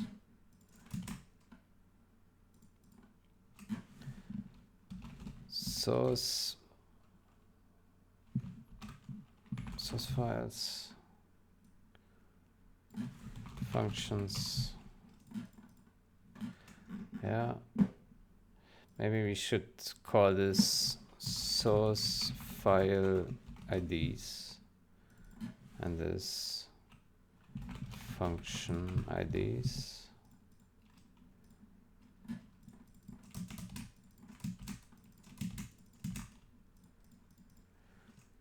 Yeah.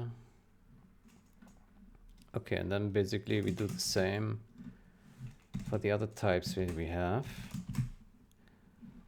So we have source file info and we have function info. Yeah. And then d dot the source file info. Okay, so we got these things here. Let's get it in here. So we have a name, we have a checksum,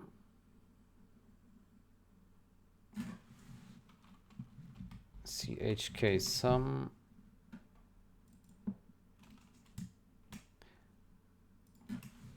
type, then we have a checksum, and we have compilant IDs and function IDs. So function IDs, compilant IDs.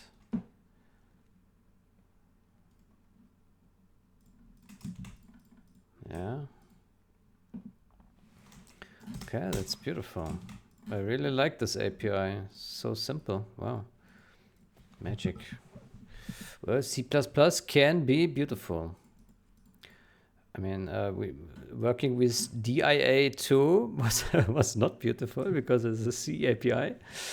But here, this C++ API is beautiful. The JSON. Okay.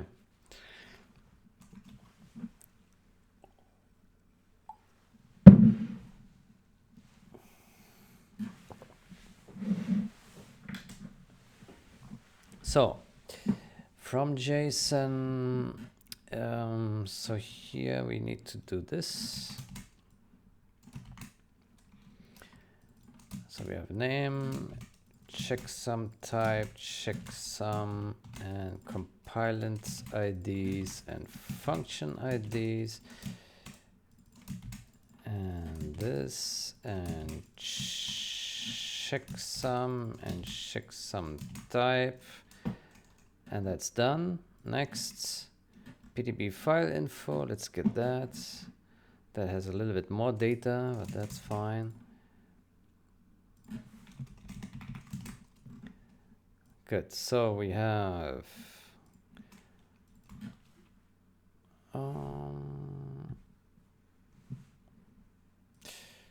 we need first we need this here, PDB address.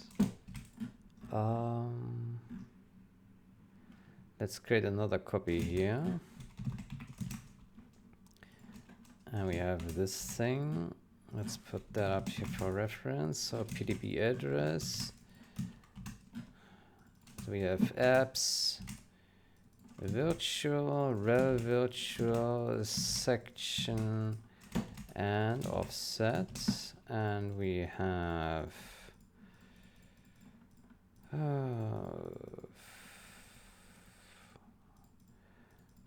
call this offset, section, rel virtual, apps, virtual,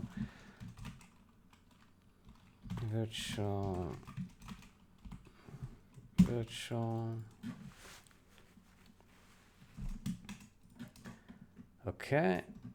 And from JSON, same story, section, offset, copy paste programmer. Very good. Okay, so we got that. Let's continue with that garbage here. Yeah.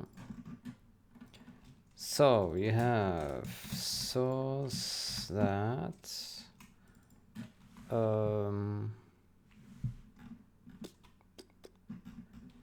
file ID,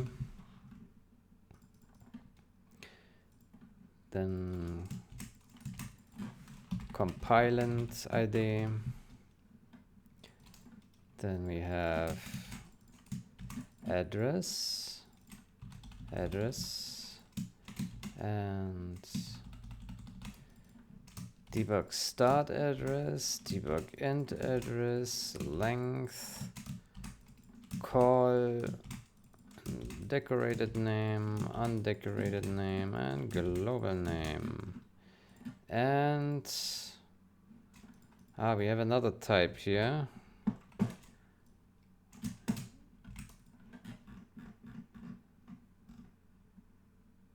Source line info. Yeah, let's put that here. So we need to make another copy here. We have line number, we have this and that, offset and length. This line, offset, length. Let's make this a little bit shorter here.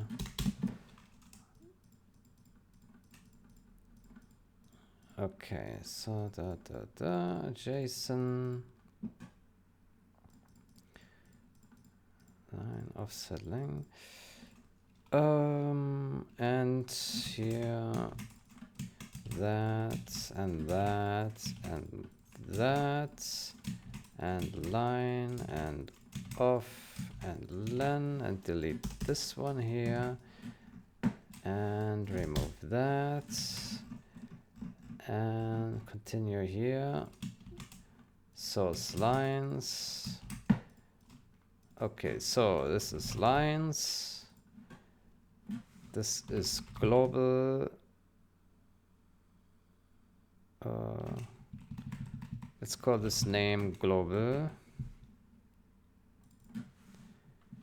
name undeco, and name deco. Decorated name, undecorated global name. Yeah, and then call length, call len. Now the problem with this is that it will save all, like it will save the numbers, it won't save text for this enum. But I guess it's good enough for now. Okay, so debug.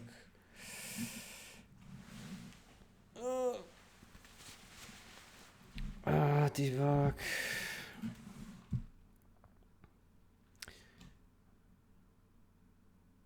Debug and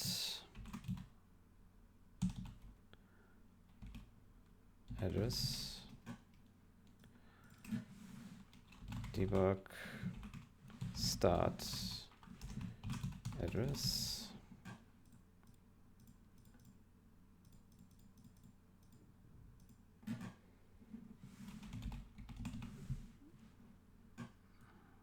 Undecorated.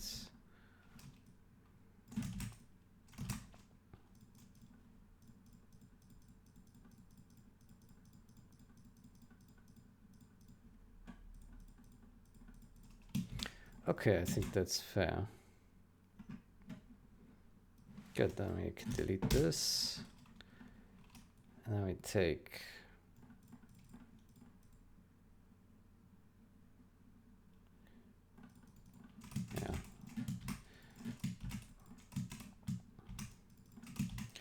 compilant ID, copy paste the monkey work. Address. By the way, yesterday we had a 4-hour 30 session almost. That was quite long. But the thing is, when I program, time goes so fast. When I do artwork, textures, time goes slow. Comparison. Programming really. Once you sunk in, you're in it. You're in it. I could go days if it wasn't for sleeping and eating. Yeah, when you have a good flow, it just flows, you know. You just be productive. Okay, so here we have. Why is there no counter down here? Ah, the counter's here. So that is. Doesn't show me how much lines I select.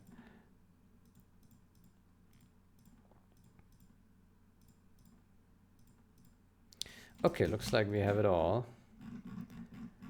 Yeah.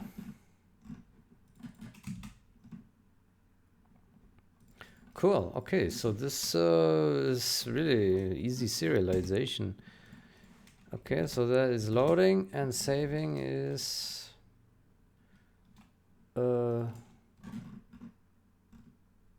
this here. jadd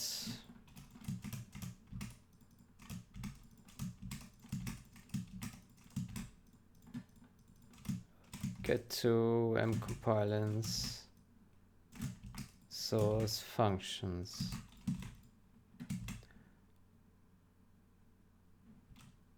Wait, I'm missing here JS. Let's also rename this to JSON, GS.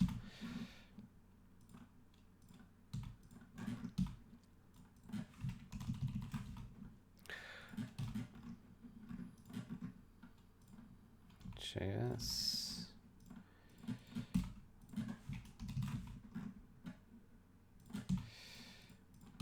Da, da, da, da, da, da. All right, good.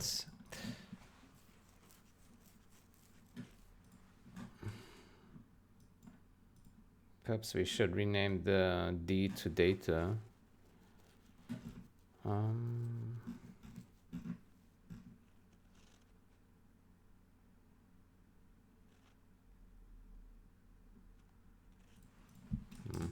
50 is good enough. Good. So we have all this.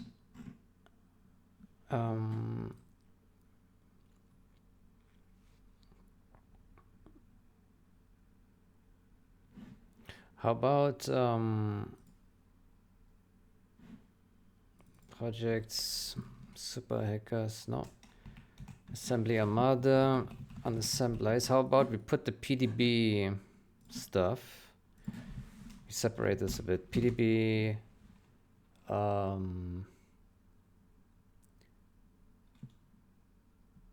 PDB data. What is that? PDB reader types .h.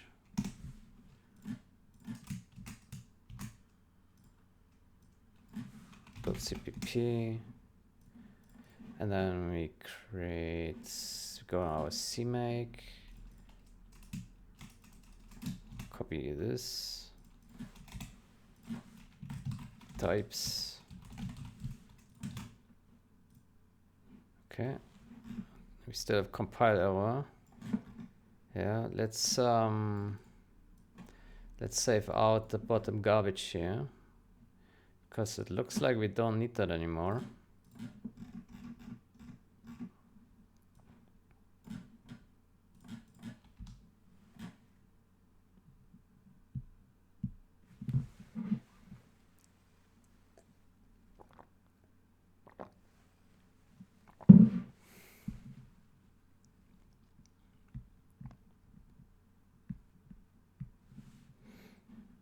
Save config.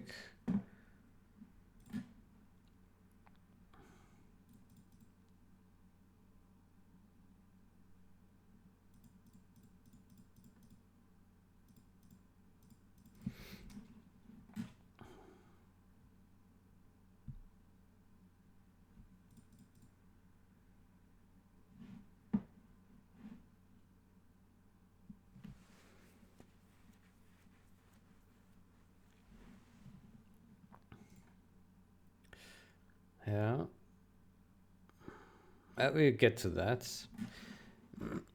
For now, how about we open here the types and we clean up a little bit our reader by moving those types here.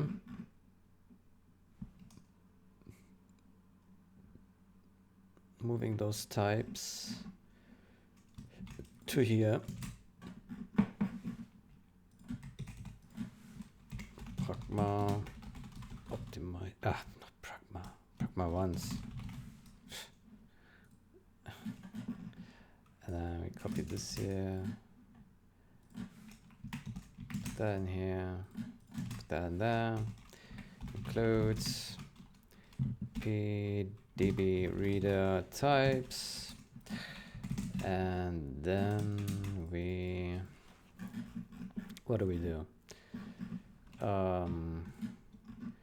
We take, why do we have executable here? Do we even need it? Let's comment it out. So we need all this, yeah, all this here, and includes PDB reader types. Okay, and that should be good. And then in here we go to the top and we put a namespace. All right, very good. And then here as well. And then we take all these functions here and we cut them. I put them in here. And then we take these guys And we put the declarations down here. Like that. Dot, dot, dot, dot, dot, dot, dot, dot.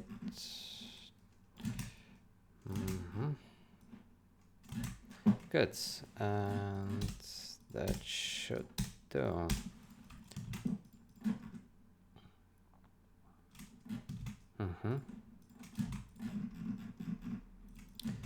Yeah, that will do. Okay, so this should now compile with a single compile error there in the main function, main file. Yeah, okay, good. Then I think we can delete this, yeah, don't need it. That's good. It's really simple. Load and read. Load and save. Yeah. Good, then let's delete the bottom stuff here. Perhaps while edit, perhaps you can also simplify here this stuff. This JSON stuff here, which is much more complicated. But look at this here. He put the efforts to make this nicer.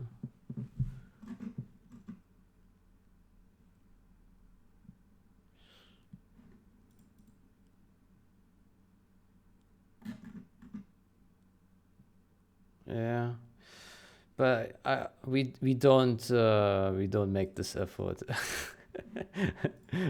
I think we just keep it lazy. It's okay.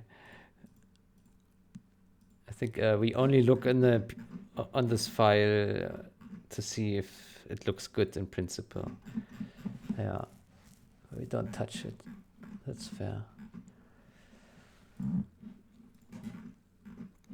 Good. Then I think we can go to our main, and here save config. Question is, how is this implemented for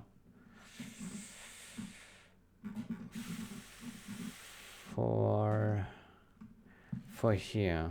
Save config. Saving config file. J pass save.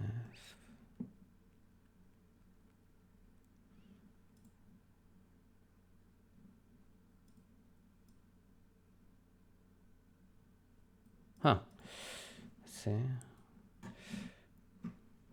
Okay, let's copy this. Save config.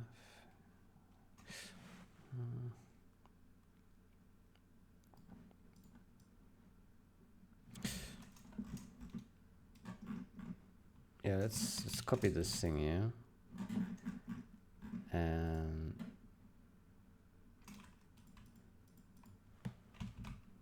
let's go here. So this PDB reader. That's weird, by the way. Hold on. Executable.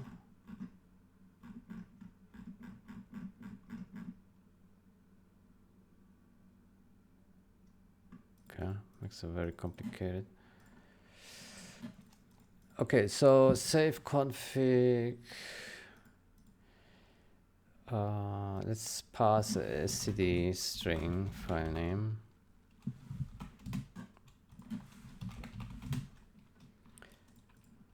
And then let's take this, put that down here, void, save config,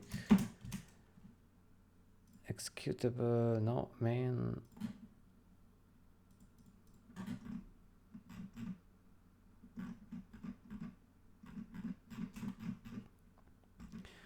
And here, yeah, config, save config. Okay, good. Then let's implement this, saving config file.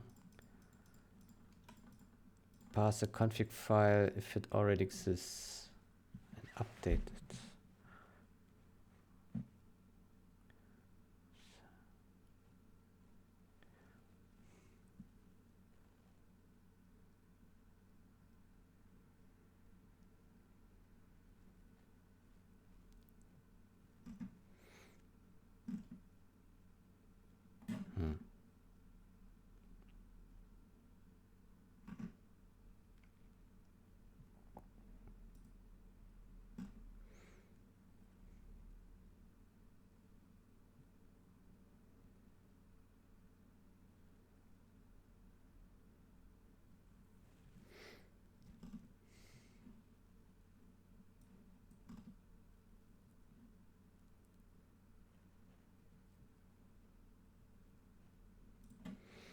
Okay, symbol section. What is symbol section?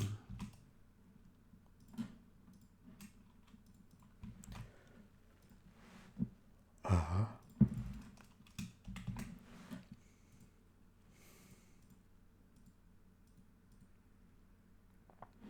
Mm-hmm.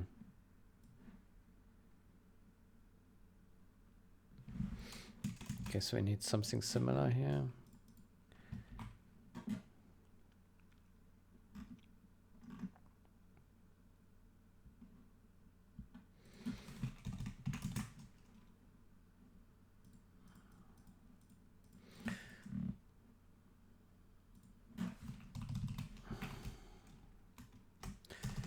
Const char const s compilance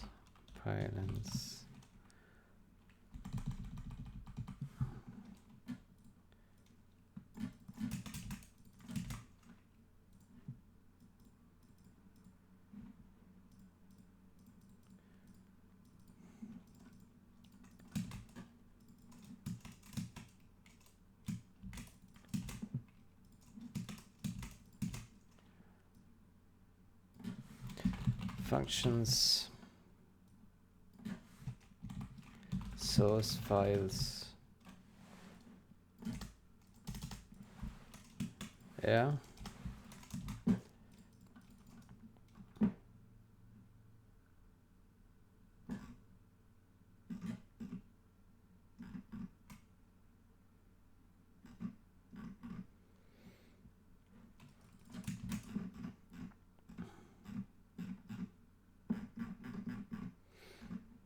Okay, and then we would put here this and that. And source files and functions. Okay. And then pass the config file if it already exists and update it.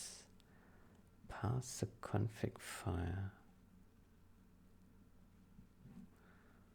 Pass the config file if it already exists.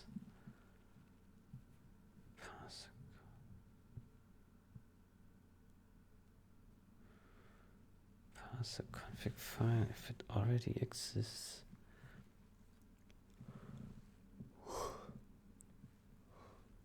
I don't understand.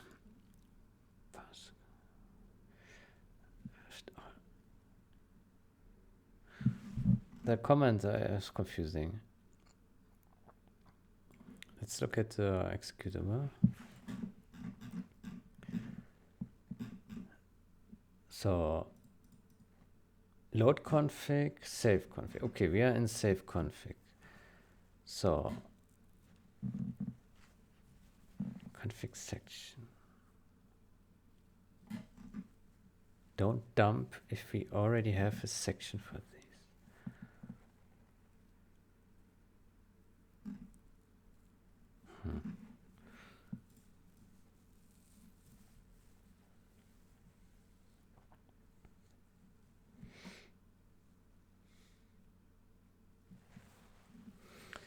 Okay, so j dot save config.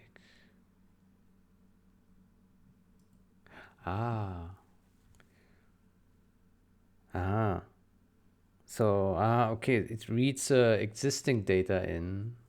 Okay. Pass the config file.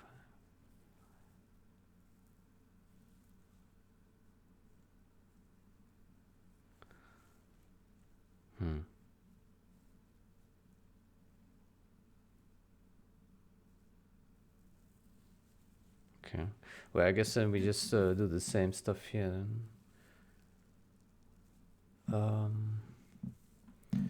Let's go here. We need to copy the F stream and IO stream.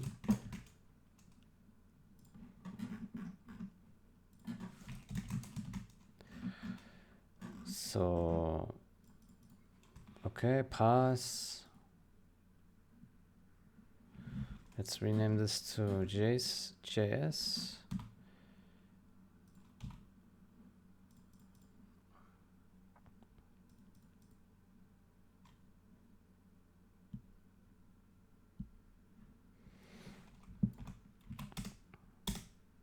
Don't dump if you already have a section.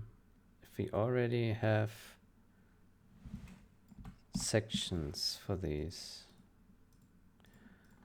Okay, if JS find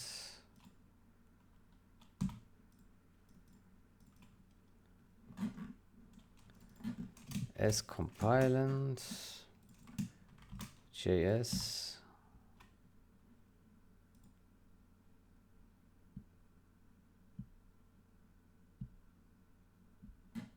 dump symbols.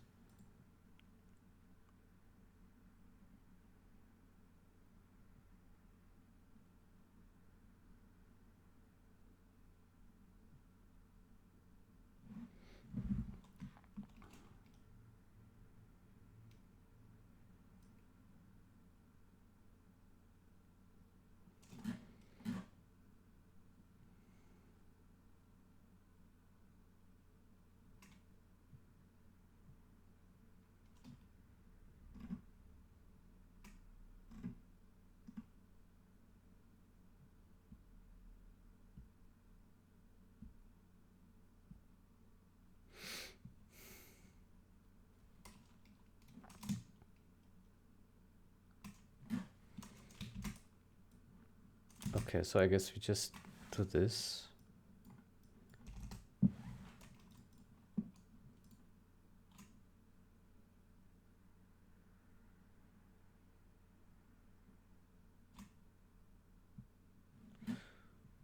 Save conf.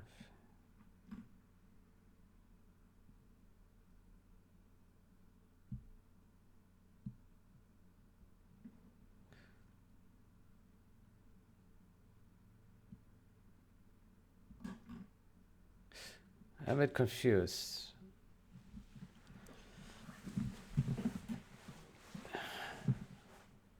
Isn't this inverted here?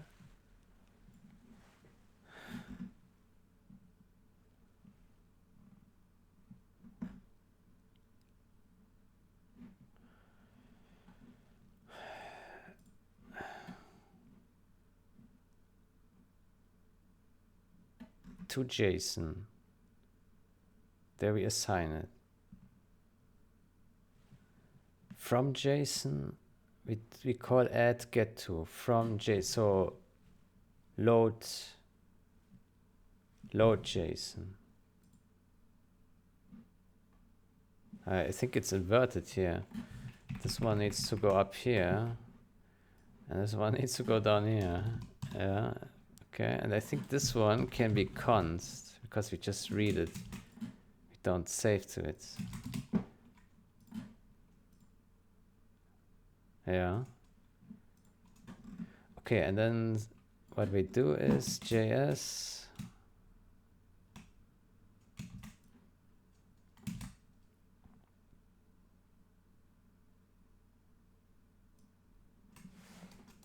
Yeah, we simply do this. Done.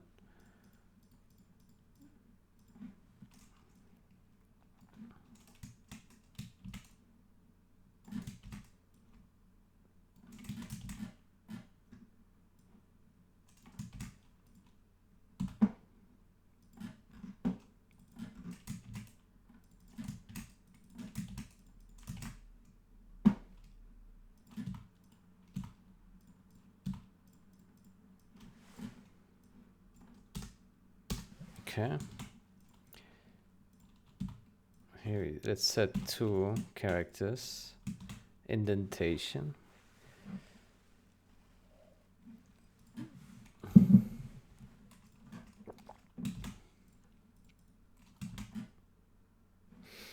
Yo, this looks pretty simple.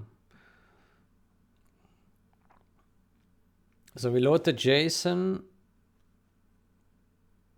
and we only dump what is new, same as what the executable does here. I don't know if that's, maybe there could be like an argument like overwrites.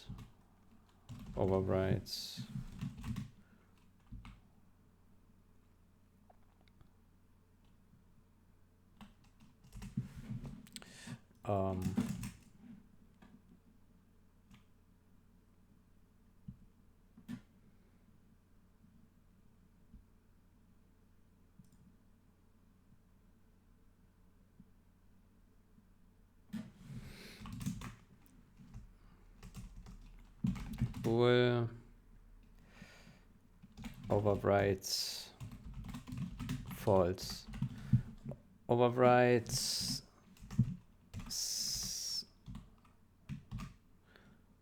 top sections. Or replace. No.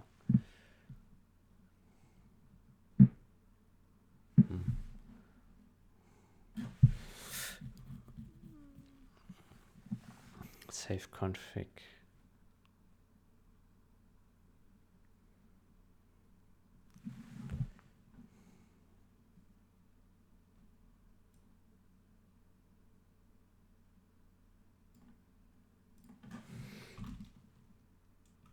Load.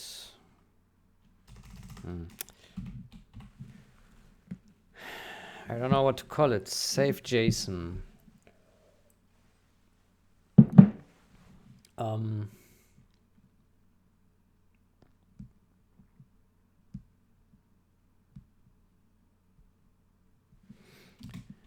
Replace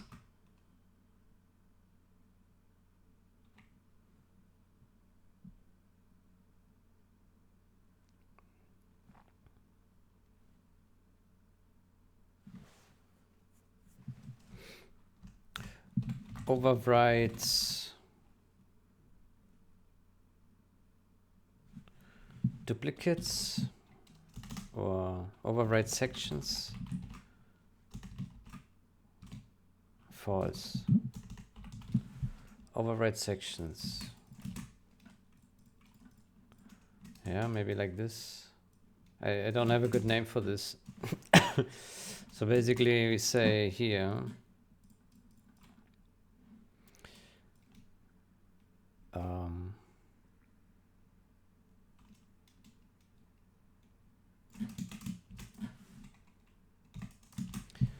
if J is find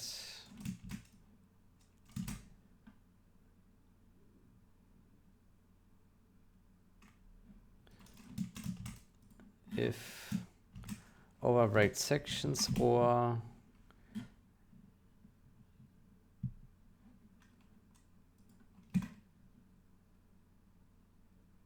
yeah, I think like this.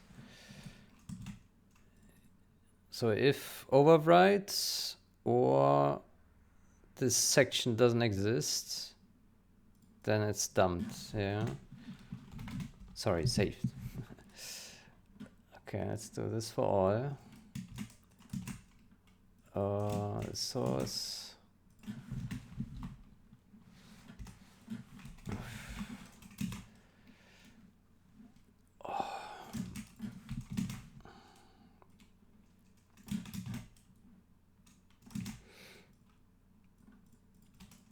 Okay, so functions.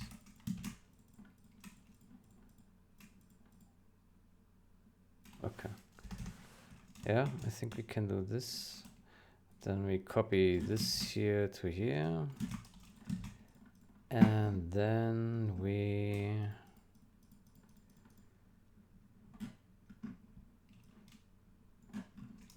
put this comment here.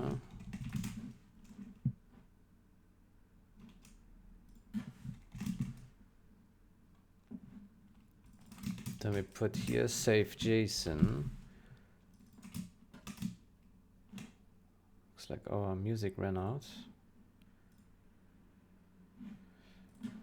Save JSON, JS.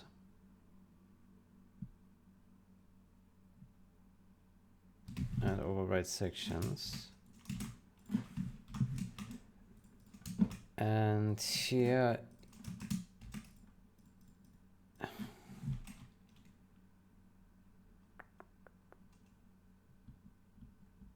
yeah, and this we keep. Yeah. Okay. And then we can delete this, duplicates. Okay, this should work. Yeah.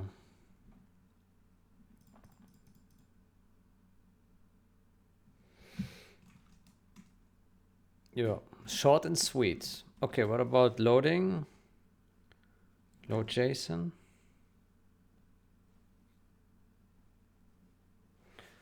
I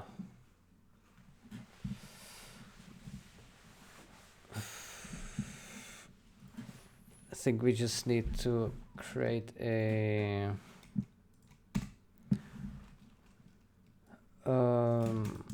void load config.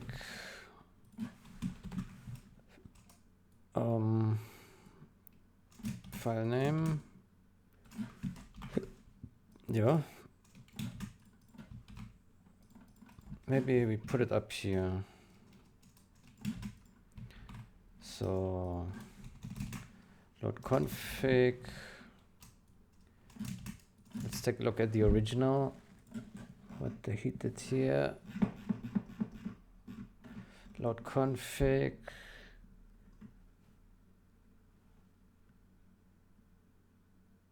FJ find load section. Yeah. Yeah, so load config. So I guess we just need to copy this and drop that in here. If verbose loading config file. By the way, here's the error. CSTR. Here as well. And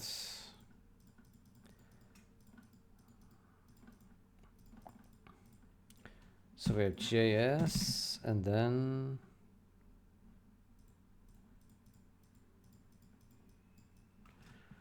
we can do a let's keep it, yeah, JS, and then loads JSON JS, right? Load config.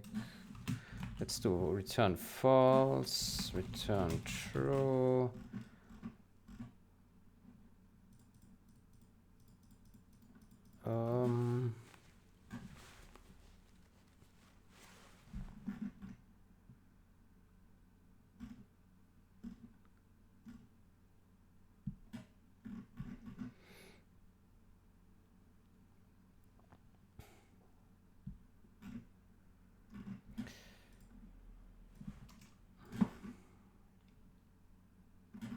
Let's do the same style here.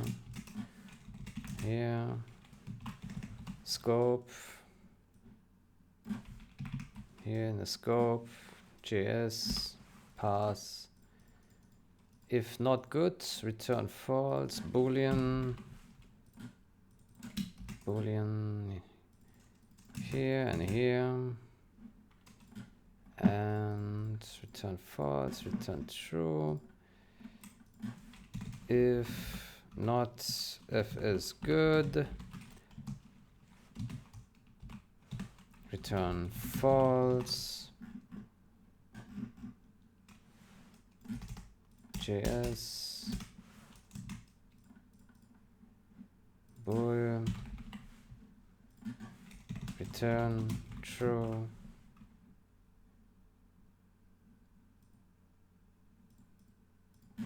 Let's do here another scope. It doesn't matter. It's at the end of the function. JS. Yeah, this looks good. Pass a config file.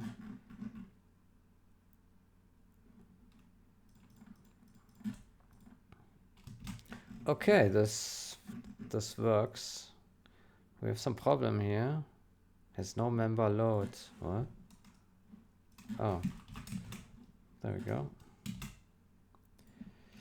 Okay, great. So if I did not make mistake, it should compile now and everything should work, but who knows?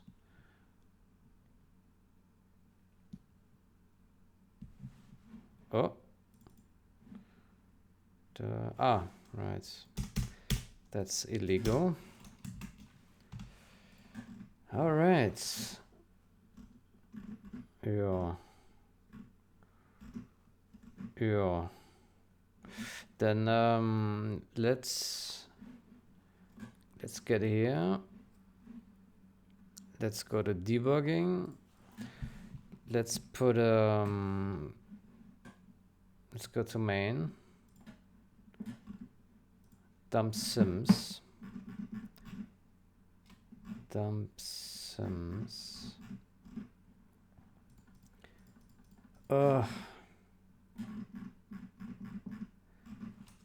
Okay, so this dump sims.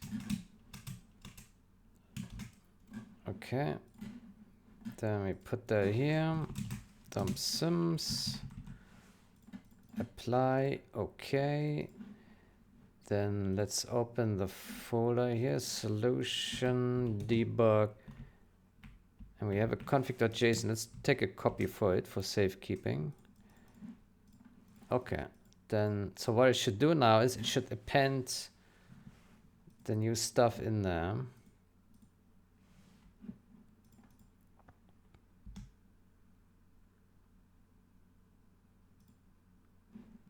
Okay, let's get a main function. Save symbols. Save conf. Oh, yeah. Let's put the breakpoint here. Run this. And we are in there. Good. So it has reads. It has reads, yeah. Let's go in here. It's not verbose. Thyme.config.json. Aha, okay. So we write a separate file. Okay.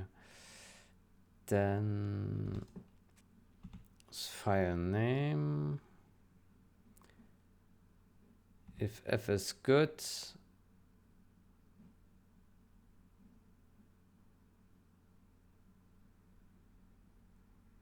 Save config.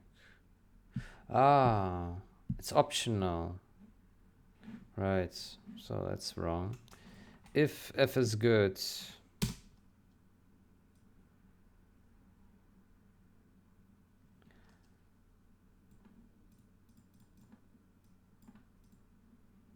Okay, if f is good, then reads. But it's okay if it doesn't exist. Okay. Good, then let's do it again.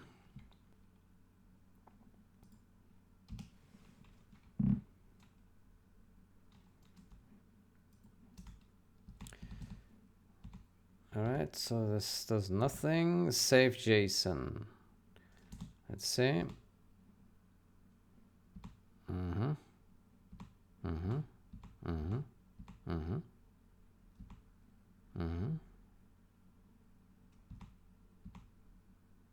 Okay. Let's see.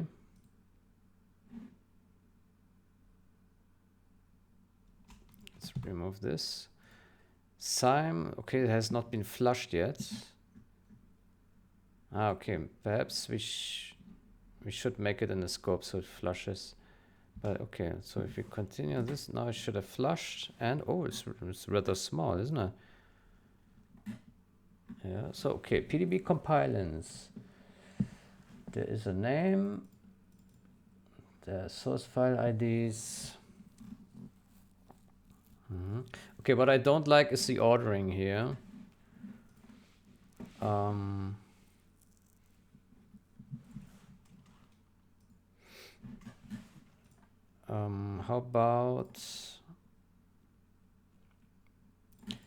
about we delete that and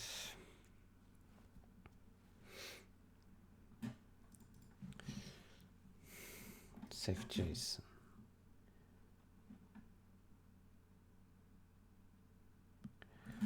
So we do an ordered JSON here.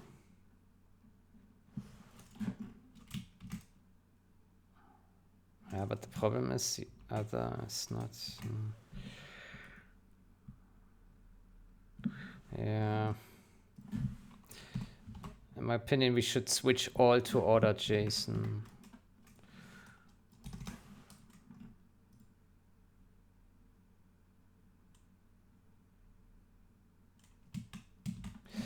Maybe.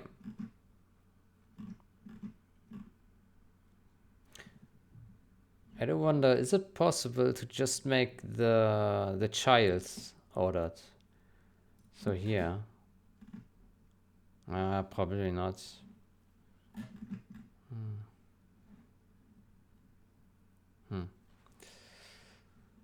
Well, let's live with that for now.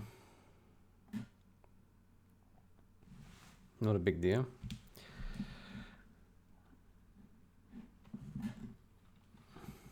Okay, so now it should flush right here on the spots. Yep.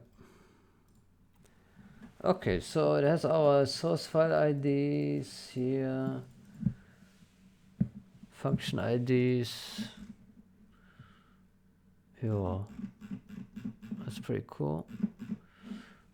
Okay, let's go down here.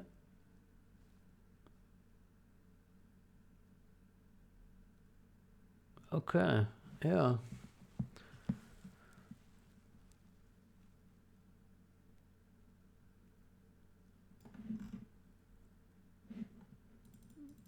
Mm-hmm.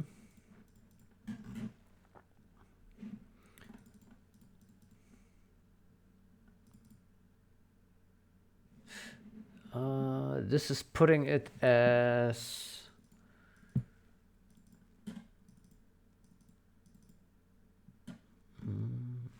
I wanna in the get objects config chase.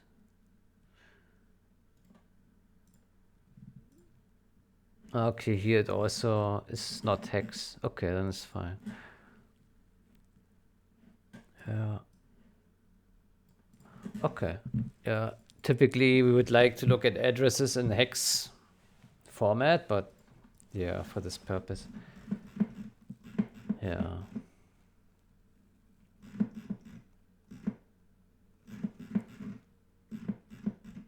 Okay.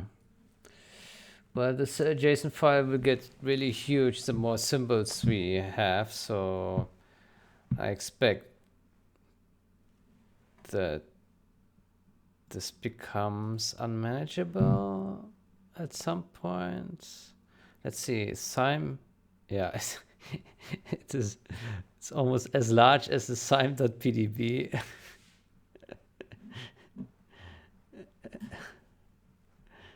It's not a very efficient way of storing this data. Well, at least it's readable. It's good for just checking. Yeah, I guess that's fine. Okay, but personally, I don't see much reason to use the